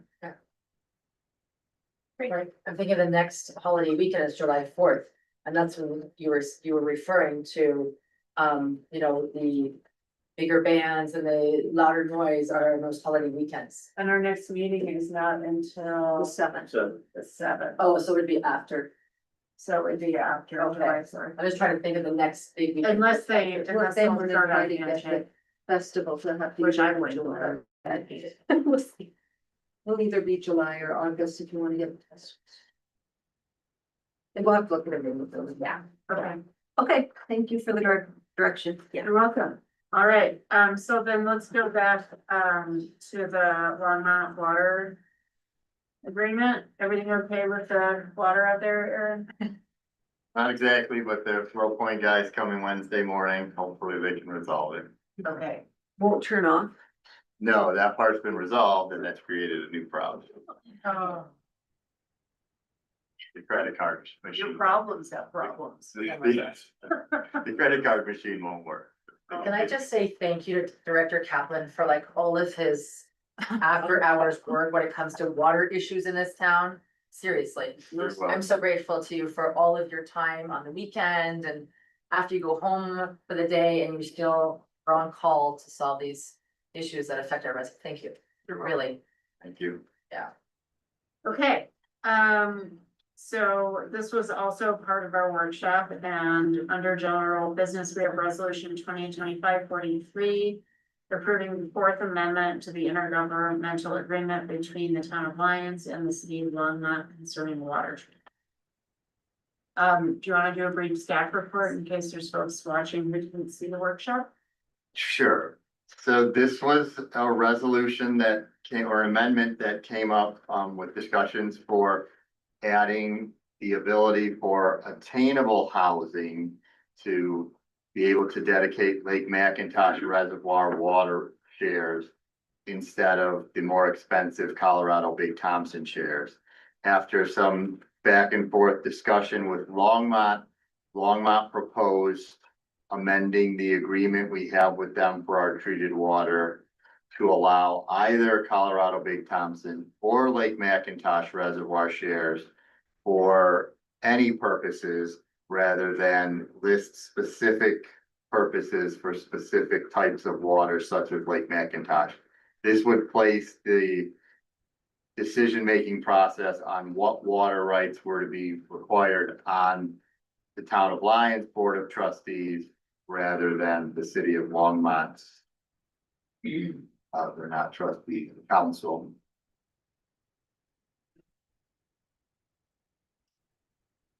Are there any questions before I entertain a motion so we can have a discussion? A bunch of questions answered at the workshop. All right, then I would entertain a motion on resolution 2025-40. Oh, I'm sorry, 2025-43. I move the adoption of resolution 2025-43, a resolution approving the Fourth Amendment to intergovernmental agreement between the town of Lyons and the city of Longmont concerning water treatment. Thank you. Is there a second? I'll second. Okay, we have a motion and a second, so we can start a discussion. This was discussed at some length at a prior board meeting, and I appreciate the Longmont water representatives presenting a lot of information at the workshop tonight. That was very helpful. And when I was trying to make in the earlier discussion, I began to record is that this would change a very, very long-standing policy of the town of Lyons of not accepting I think it would change the policy from the person, I think 2019, of not accepting Lake McIntosh shares for some purposes, particular single family market rate housing. Now that policy will go away. We had requests while that policy was in place to use Lake McIntosh shares for market rate single family housing, which were denied. It wouldn't change the town policy at all. Well, That's in the town, another. the town requirement. The town requirement was Town requirement. based on long market. When potential developers of market rate housing came to the board, Yes. they were told that we cannot take Lake McIntosh shares because our agreement with Longmont does not allow us to do so. Yes. There's been discussion back and forth about whether that policy is reflected in the current code. That would seem the reason to get into the semantics, but now, when the city of Longmont, if this is adopted, will let us take any kinds of water shares for any kinds of projects, then we're gonna have to set our own policy, as you just said, either in the town code or in a written policy adopted by resolution of one of the guidelines for when we would accept cheaper Lake McIntosh shares instead of Colorado Big Thompson shares for market rate housing. I think the flexibility is good. I think if potential future developments come to us that we don't know the scope of them now, it's up for future boards and future staff to consider. It may have desirable features that we want in mind. For example, a development on one of the properties not yet annexed that would include some market rate housing, some attainable housing, some affordable housing. We might want to have I think it would be in our interest to have a flexible policy that would let us adapt, excuse me, the policy for accepting water shares to fit that development. And the more you put it in the code and make it difficult to go through the whole process to amend it, the less flexibility we have. So I think this gives the town a lot more flexibility than it's had up to this point. I think that's a good thing. We're relying on the discretion and judgment of future boards and future staffs to wisely implement that policy. But I think it's important to send, to do a policy statement, if we adopt this, that will give prospective developers any type of both housing and commercial development, an understanding of what our preferences are for the use of the various types of water shares. If it's in policy form adopted by resolution, then we may well get requests in the future. You know, my development offers the following benefits to the town of Lyons, therefore, would you accept a higher percentage of Lake McIntosh shares than you would normally get, that type of thing. I think it gives us good negotiating leverage, it puts us in a good position to do with future development. So I'm in favor of this, but let's recognize that there's a policy change, and then I would, hope that the town could draft us a draft policy statement of our preferences for use of the shares, so the various types of shares that would kind of implement this adopted resolution. Do you think, we should make that a separate workshop, or are you okay with it being general? I'm not sure, business? We've I'm had not sure if it needs a discussions. workshop, but at least a separate, I don't think it needs to be voted on. But You should Yeah. get a draft policy and sort of, yeah. Okay. And I think that policy should go through the UED first. I really would like to. When's the next UEB meeting? Wednesday, so the So next not one the will be next the one. 1st July. Okay, all right, well, okay. And I'd like to, a little more information too, I don't disagree with you at all. I haven't looked at the code, at our code, and so I'd like to have some more information about what it actually says about when to use what shares in our current code, because this may necessitate a code change as well. What do you think, Attorney Dittman?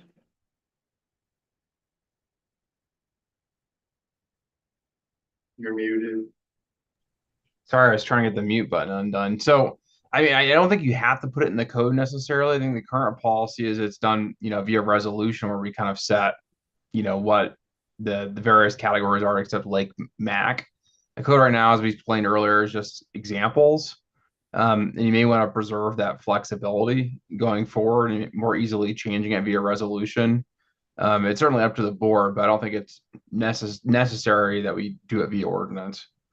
Yeah, no, I don't think it is either. I was more curious about what's in the code now and will there be anything that we need to change, but it doesn't sound like there is anything that we need to change.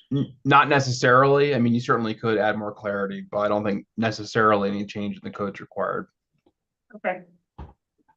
Other comments? I agree with trustee Browning. I like that it gives us the flexibility, but I also feel like we have to make sure that in our code, we are specifically saying that we would like developers to consider the affordable attainable housing with manufacturers In a resolution. in a resolution. Anyone else? I'm not, what is from the workshop, that will be the resolutions. All right, then I will call for vote. The motion passes unanimously. Everybody, thanks for all the work on that. All right, next up, update and discussion direction on the temporary raised crosswalk. Is Justin doing here, or should I do this one? There he is. Oh, he is here. Hello. Hi. Evening, Justin. Yeah. Sorry, I got a little bit of a cold here. So yeah, we got direction from the board back in March. But as you saw in the cover memo, that was kind of based on some preliminary information from the vendor. And as we worked through it, their quote wasn't really matching up with what we would need, and their product as it was not ADA compliant. They did say they can make a new mold that will have the proper ADA slopes, but between those two issues, the costs have gone up considerably, and when we got pricing back for the actual install and remove separate of the materials, that's also, it's kind of in the same ballpark, but it's also higher than what we had expected in March. So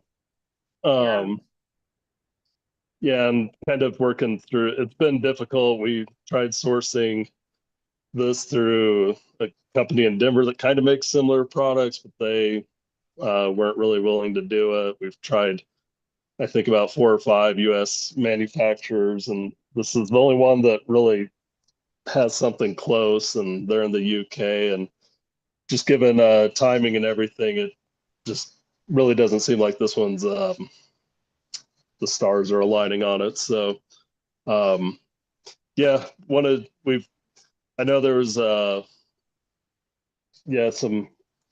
lot of folks kind of looking forward to it, and so wanted to bring it back to see if it was still, if there's any interest. But yeah, considering the cost, I don't know if it is the best spent money at the moment. So just wanted to get the board's direction on it.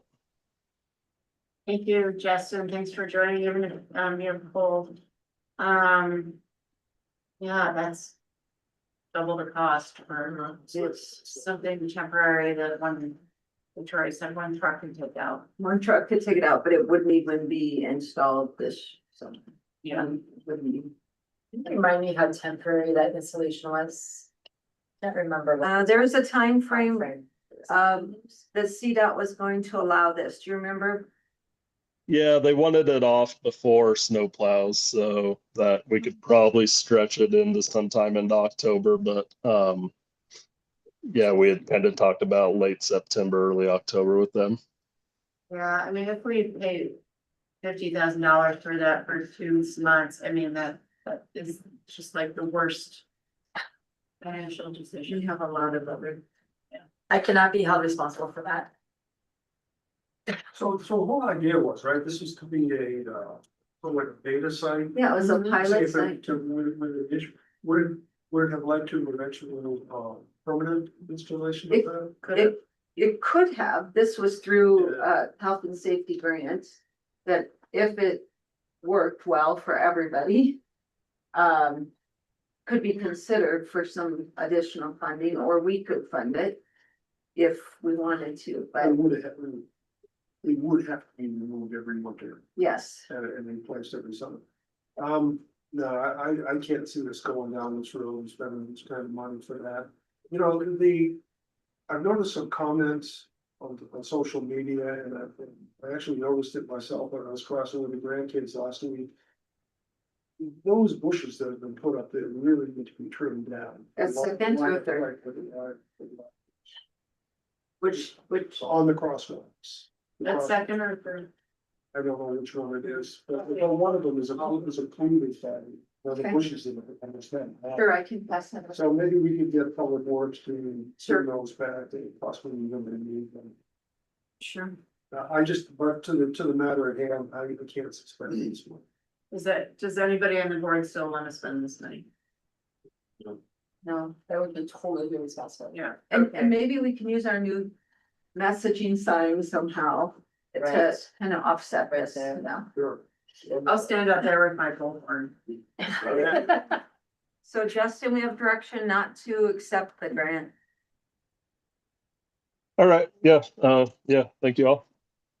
Thanks, Justin. Feel better. Thank you.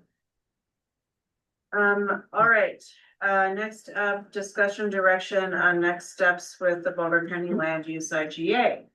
Okay, so the Boulder County Commissioners met last week and they did approve the extension you requested through August on the IGA. So, in full transparency, staff is looking for direction on how you would like to proceed. And I've been trying to get with Commissioner Lochmin to discuss this, or both of our schedules kind of blew up over the past 2 weeks, and so we haven't been able to do that. Just to give her an update on where we are if she hasn't been informed about the conversations with me. Did she, the last time we discussed this, she had not looked at the latest version? I don't believe I haven't been able to ask her directly, Did not. but I don't believe that she has looked at the latest. I believe staff brings it to her when they think it's close enough for her to have some meaningful information. When both parties have agreed to the basics, then I think it's fair. I mean, so we were, Lacey, you and I and Victoria were talking a little bit earlier about, open space acquisitions in the LPA and the PPA, and so can you kind of recap what we were talking about there? Because I think one of the sticking points for this board was like, hey, right now we have essentially veto capability for Boulder County open space acquisitions in our LPA. Correct? Yeah, well, We have input. we've been, yeah, it says the Town of Lyons. I can pull up the specific language in the 2012. But county staff is pulling back in the current version. within the LPA for the town of Lyons to be able to provide input. And so for those of you who may remember, within the last couple of months, we provided a recommendation on the 4 properties out on Old St. Lane, which that opportunity will go away. So that's an example of, one of the things that we've heard you say is important. Yeah. If we agree to the language they're proposing, we would not be we would not have a formal referral on properties that are not in our more development area. Even if it's in our 3 mile. And as far as I know, that provision is in the land use IGA with Longmont. Correct. That's our understanding. I can look that up. Yeah. So do we want to go back with specific items? Do we want to have a group to group meeting? How would you like us to proceed to be able to come to some resolution on this by the end of August? That's gonna be very quick.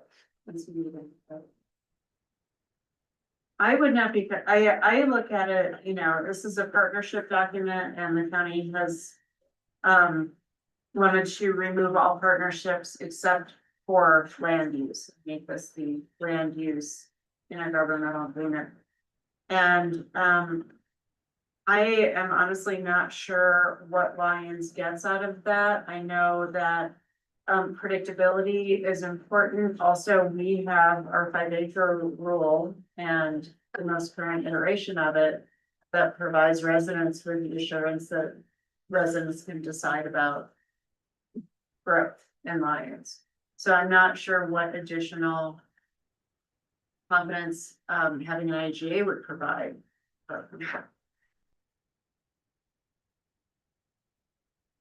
Anybody else?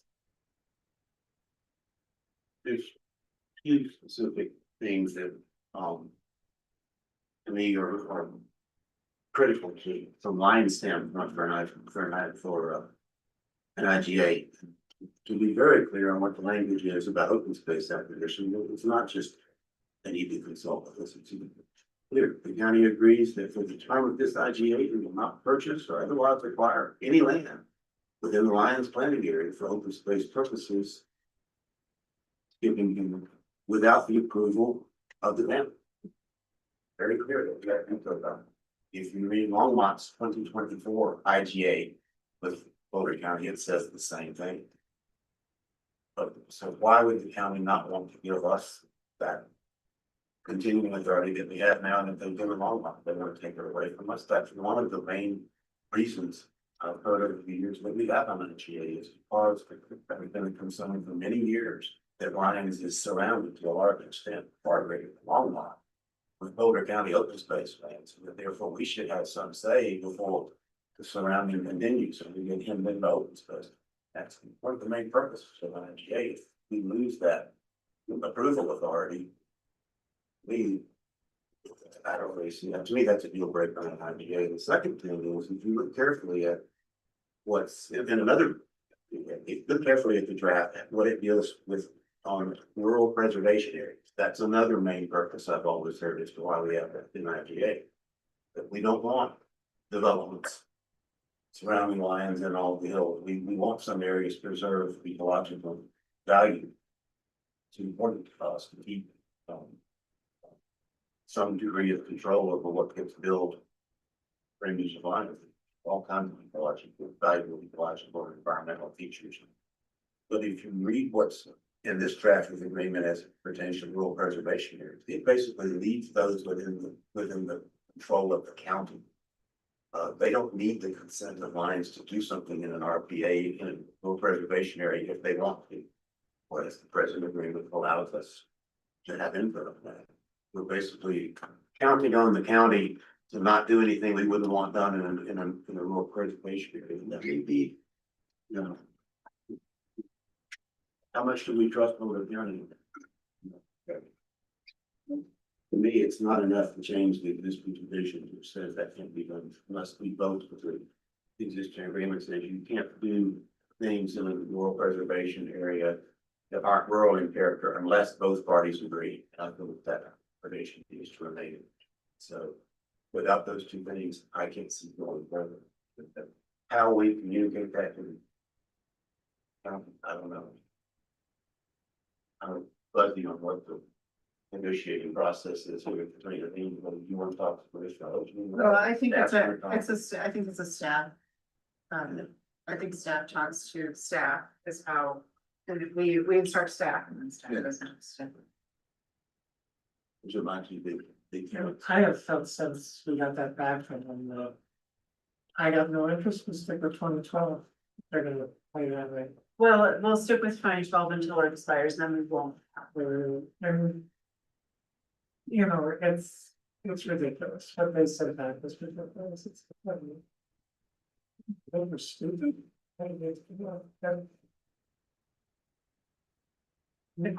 Yeah, so, okay. Well, and, I think I agree with you, and I think, in terms of trustee Browning's comments about trust between the county. I want to be clear that for me, it's not a matter of trust. We know who the commissioners are now. We don't know who the board will be in a few years and who the commissioners will be after their next elections. We just don't know, so we have to act in the best interests of the town, given what we know. Yeah, I mean, if we knew these commissioners were sticking around, how would that play through this? Well, they're turning good. That's how we are. What are your thoughts, trustee Dolan?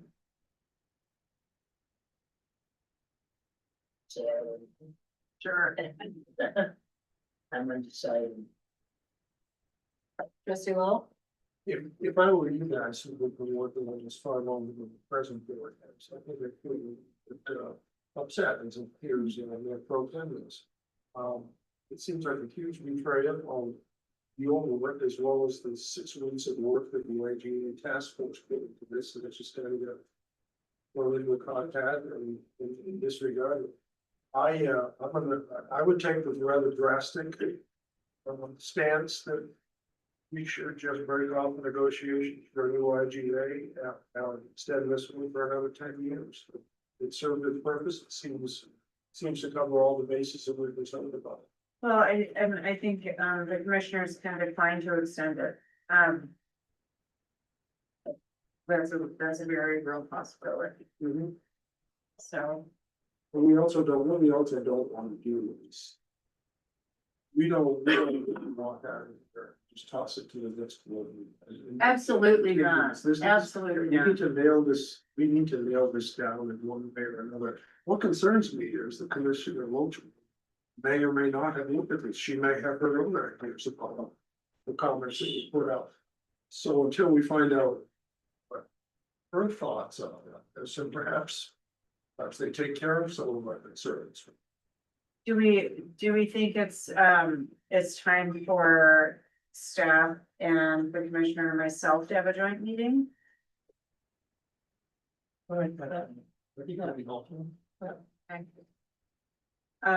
Trustee Baxter, what are your thoughts? You know, I really liked how our draft really highlighted the partnership piece.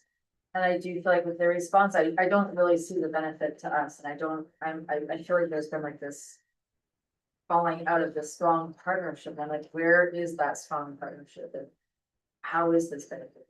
Why would we choose to go forward with this IGA? So I'd like to know more as to what their intent is and how does this benefit us? Trustee Hammer? I hate to see all the work that's been done get blown up. And I don't know, we got the email from the planner. And I thought, okay. Does this represent all of Boulder County's thoughts, or was this, I wouldn't say it's rogue, because there's plenty of people CC'd on here.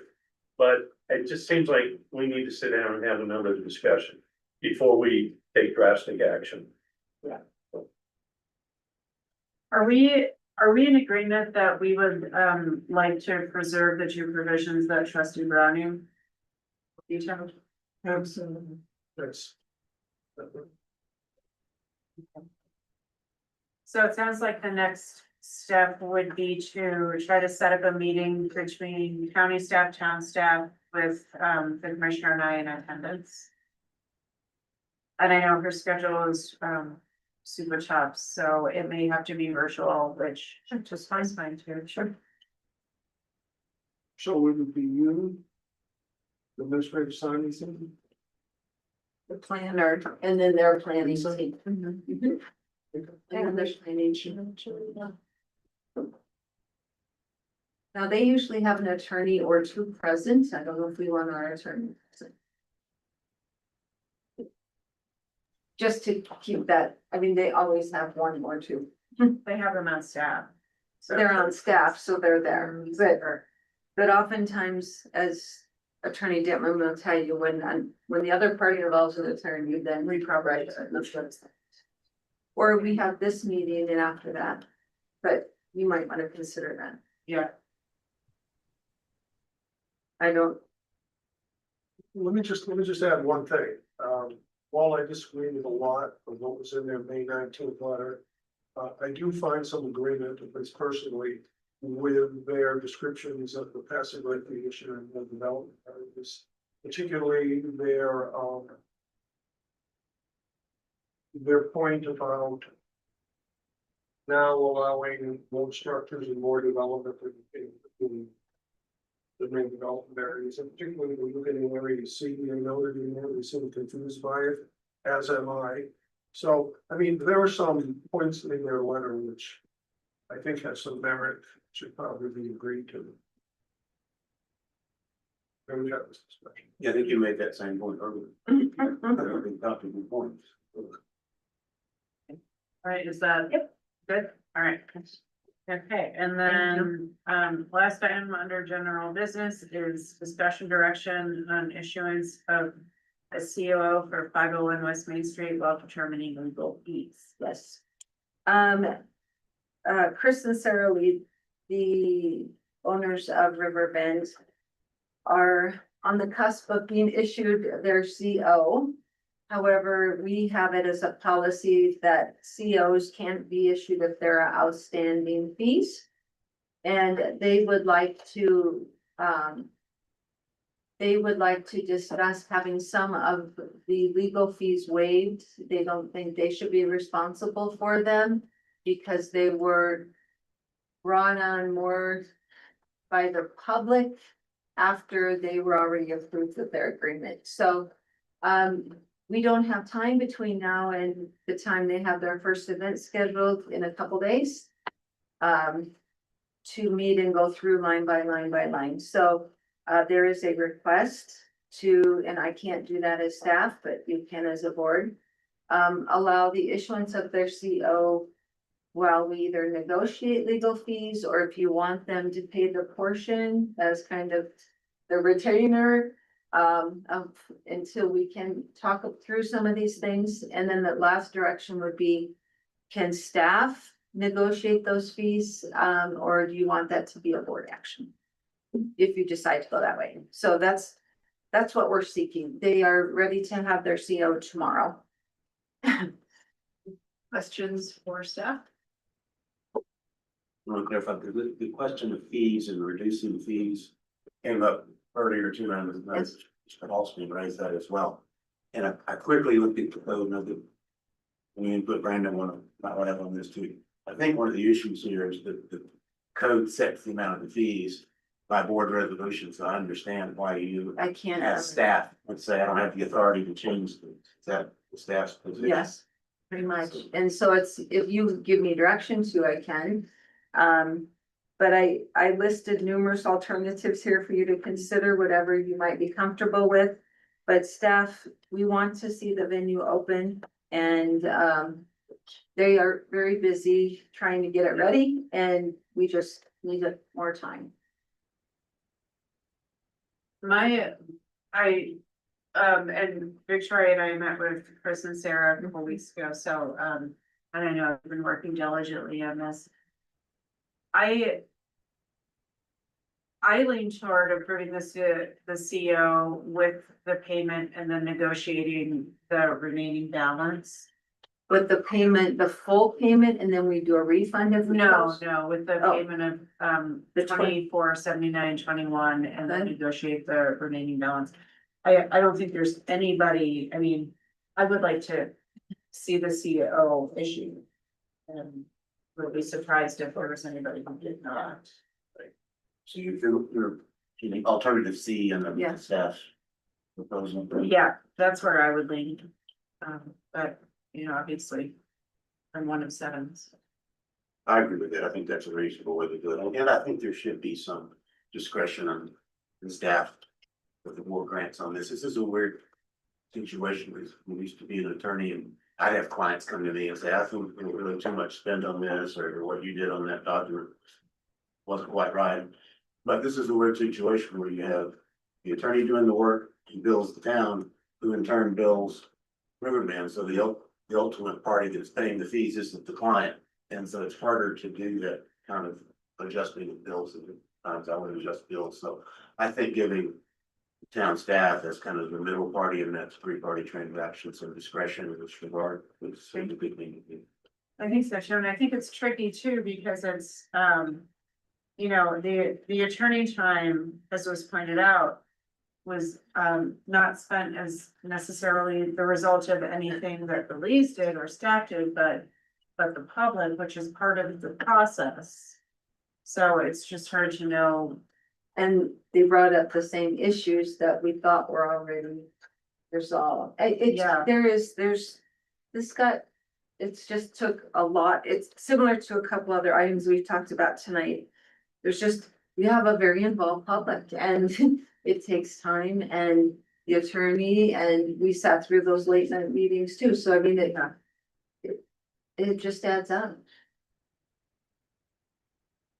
And one of the things too is I was talking with our new planner about what do they do in other communities like this? And she said that the communities pick up the public part of things. I think a lot of communities don't require the escrow in the back, you know, the payment, so they have a land use application, and sometimes they come in a little under what that costs, and sometimes it comes over what the application costs, and it's just kind of the town's job from staff. It can be a little different when you have a consulting town attorney. I think for larger projects, sometimes they'll negotiate a share back or a payback on something like this, but I think we're a little unique that we require escrows on so many development types. But that's just because we're small and we don't have an attorney on staff, so we have to pay Brandon. And we've had many of developments that have taken significant staff time and then didn't fall through, and then they fell through. Yeah. So we do need to be responsible, but I think there needs to be a little responsibility that a developer has done their basic homework, has their concepts reviewed, our, you know, our code. But I do think there is some discretion here. We just didn't know if you were okay with staff having that discretion, or you guys wanted to go line by line. I'm not interested in writing my bylaw. Okay, so I've heard from two of you that you like option C, others? Yeah. Option C is down. So it would be upon payment of 2479.21, we could issue the CO and then schedule negotiations. I would like to, if you don't mind, I would like to kind of make it clear to the applicant that we need to do it in a fairly timely manner. Some of you will recall, we waived some fees on previous developments and they sat out there for years and built up. So I'd like to say we get this done in the next, couple months or something. Do you want me to bring anything back or just report it in my head? Just report it in your admin. Sounds good. All right. I'm gonna vote my check. You would have brought your checkbook. We take Venmo. It'll be on. All right. I appreciate it. Thank you. Yeah. Yeah. Thank you. That's all we have. Okay. All right, let's move on to trustee reports. It's 9:26, so we're not gonna make 9:30. So close. So close. Well, we'll start with trustee Dobbins tonight. So the PRC. Drive safe. Thank you. Well, we close the door so we don't worry about it.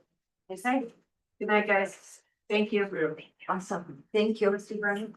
The EDC is not beginning this month, something like off the go next month. EDC met on June the 4th.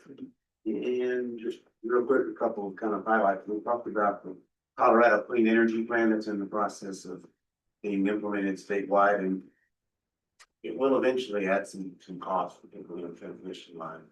I think that immediate, but that's we read about the transition and getting rid of coal and things trying to energy. There will be some costs going to electric providers in the state. And one thing Director Kaplan reported on, I think we are just about to replace the last two pressure reduction valves, which are an important part of our water distribution system. And the European times in the past, one or two of them were near failure and everything, but we now would have replaced all 8 pressure reduction valves within the water system. So there's other maintenance things we need to do, but at least that's an important part of it that's been accomplished. But as Trustee Gaddy said earlier, we credit to Director Kaplan for staying on top of that and making sure that those types of projects get done. Your pro tem? Historic Preservation Committee meets tomorrow. And as someone who voted in the affirmative to remove the sprinkler requirement from 80 meters. I do feel it's unfair that one single person has nothing. Yeah, I would like to see us consider making a significant reduction. Every fever we to them. We'll put that in the future. Trustee Lowell? Yeah, the Ecology Board meets tomorrow night. From all I could see, they're going to be pushing off their BC resolution that will be coming before the board at some point. Along those same lines, Bob Breaker sold his house. So he'll be moving down the lines and resigning, I think, as the chair in September in the closings.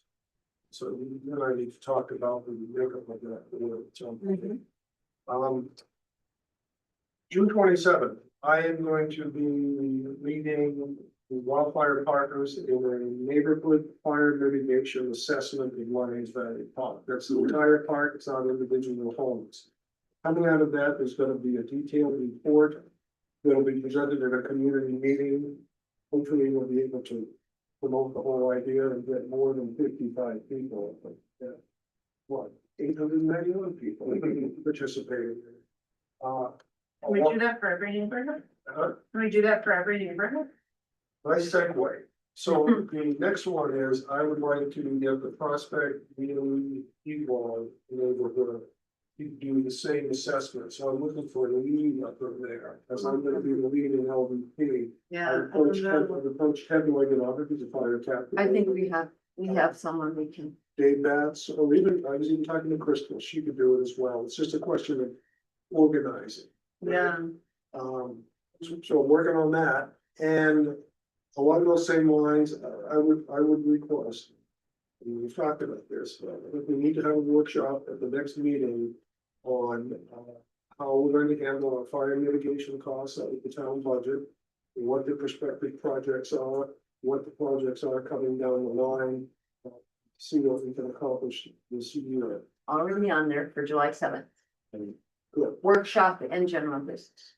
And as long as we're talking about that, the state wildfire code resiliency board has now finalized its statewide code recommendations. Oh, my goodness. I think would be appropriate for the workshop to discuss a timeline for, we'll have to implement what they've done at some point, timeline for that, and same time a timeline for what we want to do locally beyond what they. Can you send that to staff and to their, We have a, or do you know it? that might be a little longer, maybe, could that be the next meeting, the 14th?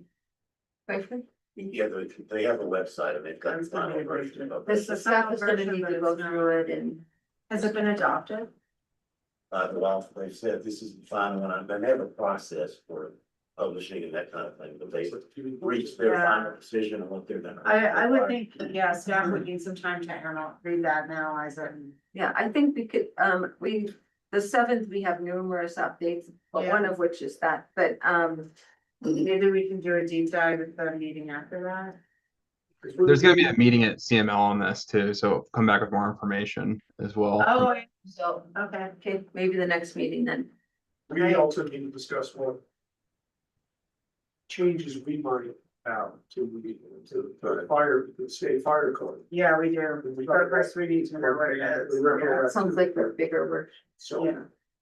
Yeah, it's gonna be bigger. yeah, so we should have a long workshop on that.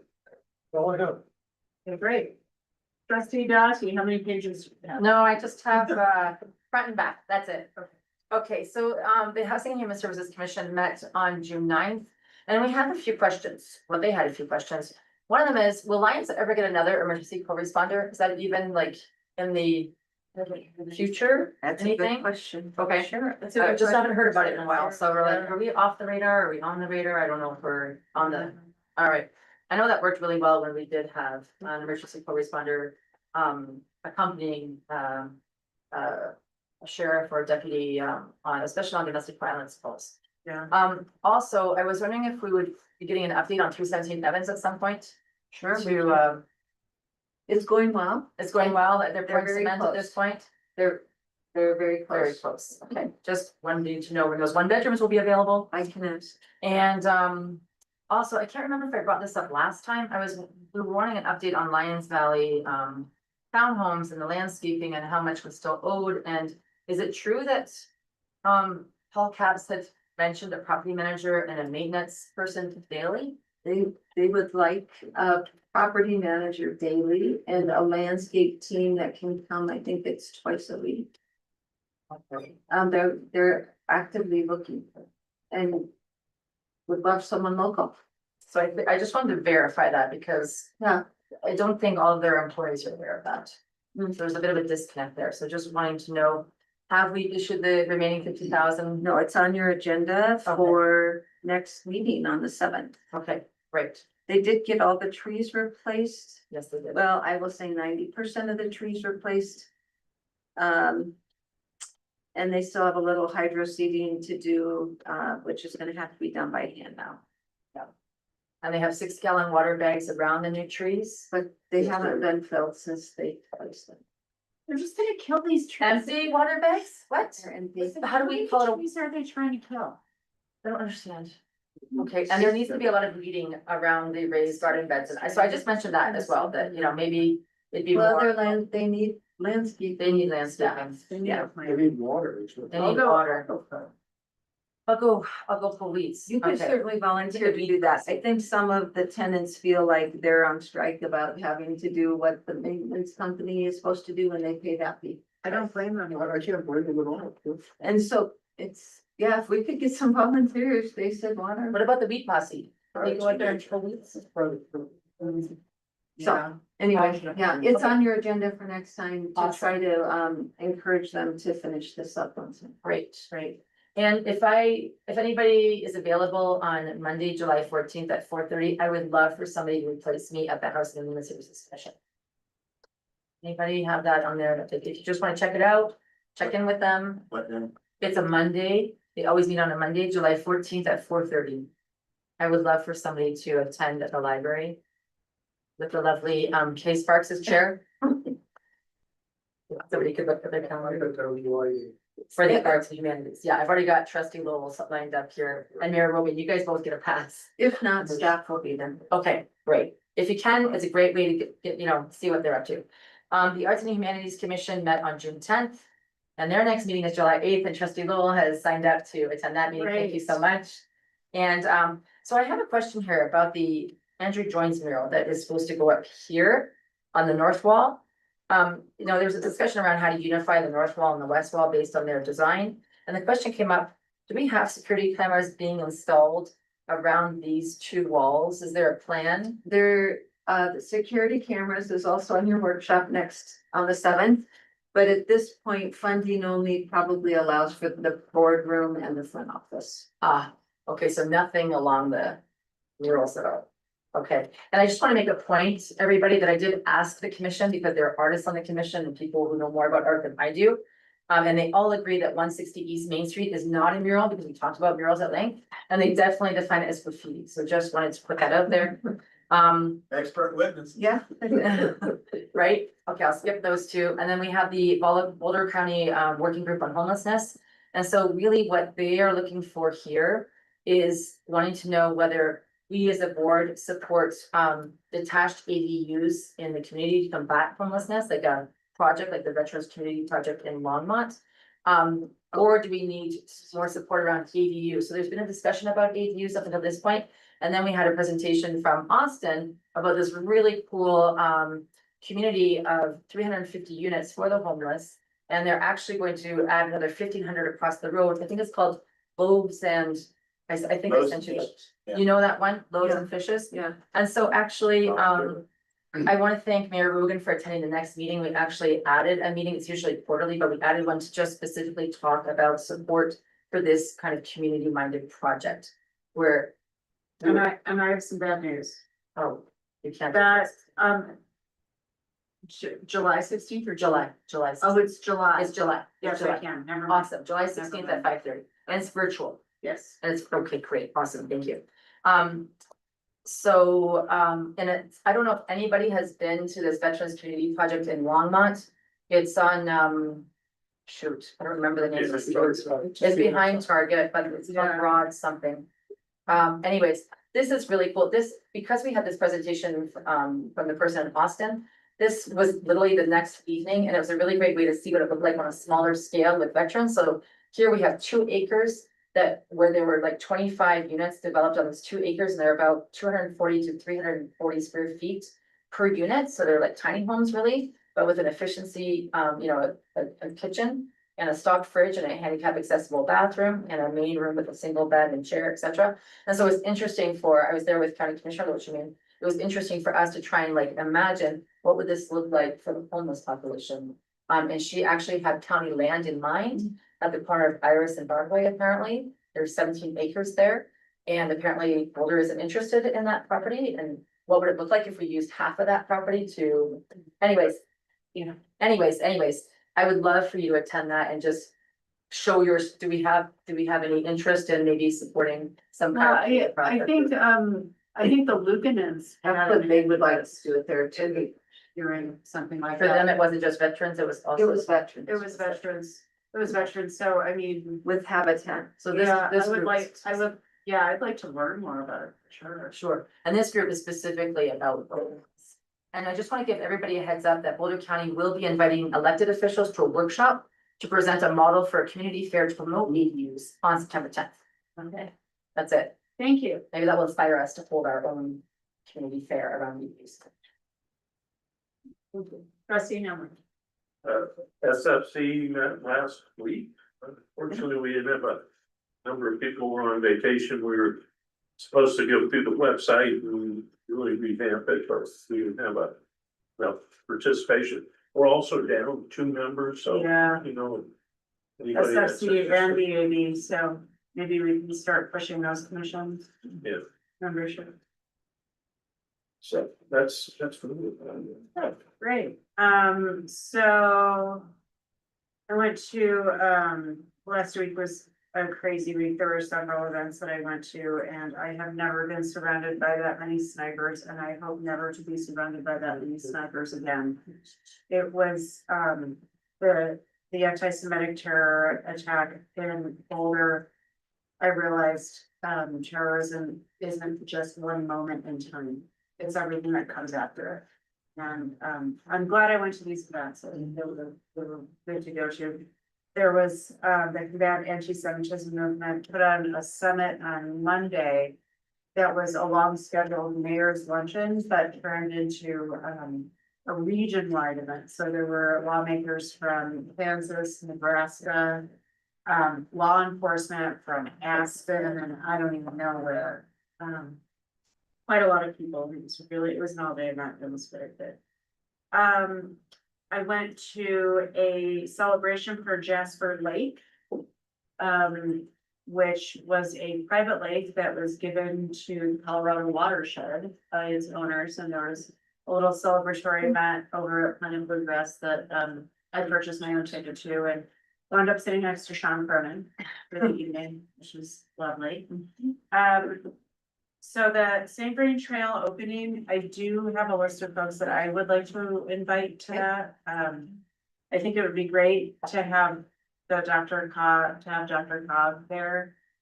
Maybe even Doug, certainly Doug, so that, because they don't see the result of these projects that they're working, so, and a number of working people. And then finally, I am wondering still about where we are with digitizing all of our records. I worry about that all the time. I've got the RFP put together. The one Tracy gave me, it's like 25 pages. It's huge, but that's the standard RFP that we use. So I asked her if she could meet with me and give me her final blessing, and then it's ready to go. I had actually worked with a couple companies, and he's been calling. He's like, when is that coming out? And I was like, anytime. So he's eager. He says, get it off your plate and put it onto mine. So I'm very eager to pass that on to whoever whoever bids on it. So we're there. And an update too on the collections. Took forever integrating that into our system, but we did send our first big file through it, and it was, I think, close to $7,500. So that is off and running. Then we have court the next week, so now it'll just be on a month-to-month basis. The judge only wanted to go back a year. They said typically you can't collect on anything longer than a year. So we went back a year, sent those files off, and now after every court date, those are also being sent off. Oh, that's great. So. I'm glad we did that. Thank you. Yes. Okay. Summary documents. Okay, number one, I've got a future workshop on contractors licensing requirements. Number two, there was, I believe, 3 grants that the board gave direction to move forward on with the BOPO, DOLA, Prop 123 grants, Dr. Cobb grant, the 3 things that were on your admin report, Victoria. Those all got the blessing to move forward. Yes. On quasi judicial items, staff is to send a reminder to the Board of Trustees at the Planning Commission level when it hits that step. Item 5, move forward with the EDC priorities, furniture on Main Street, and leftover funds could fund the noise consultant potentially. Staff is to see, can the revolving loan fund and the business recovery funds be combined or potentially moved to another bank? Item 7, move forward with selecting a noise consultant with experience drafting ordinances, updates to the map to include the Old North neighborhood, add sandstone to the venues, remove LVP, and add a not to exceed amount of $12,000 for Wednesday, Thursday, Friday, Saturday for 1 month, and gather objective data. Have that contract on consent on a future meeting. Staff is to draft policy on accepting water shares for single family homes. This also needs to go to the UAB. Next, the board directed us to not accept the raised sidewalk grant due to increasing costs. Next on there, trim the crosswalk bushes on 36. Next, set up a meeting with staff and commissioners on the Boulder County IGA and include Attorney Dittman. Next, board consensus on option C for the CO issuance for 501 Main with deadline, and then an update and future admin report. And then a future agenda item on the Hallstein refund request. Next, I have state wildfire code workshop is scheduled for the 2nd meeting in July. Staff is to research if we will get another co-responder. And last, the board would like an update on the Evans Street housing project. Anything? I don't believe so. Yeah, And you then did a great job. Yeah. Advertise EAB and SFC membership. Only other one. Something our best I said in the money, we were gonna try to invite Oldham County's local space people in to talk to us about their acquisitions. They had those 4 properties, they. Oh, those. Said we'd like you to come in and talk to us about it. Because I guess that's a future here. We should probably, if they're available, do that while current IGA is in place. No, I think we did make the request. I think they were saying we're waiting to get back the referral, so we know what but I will follow up on that.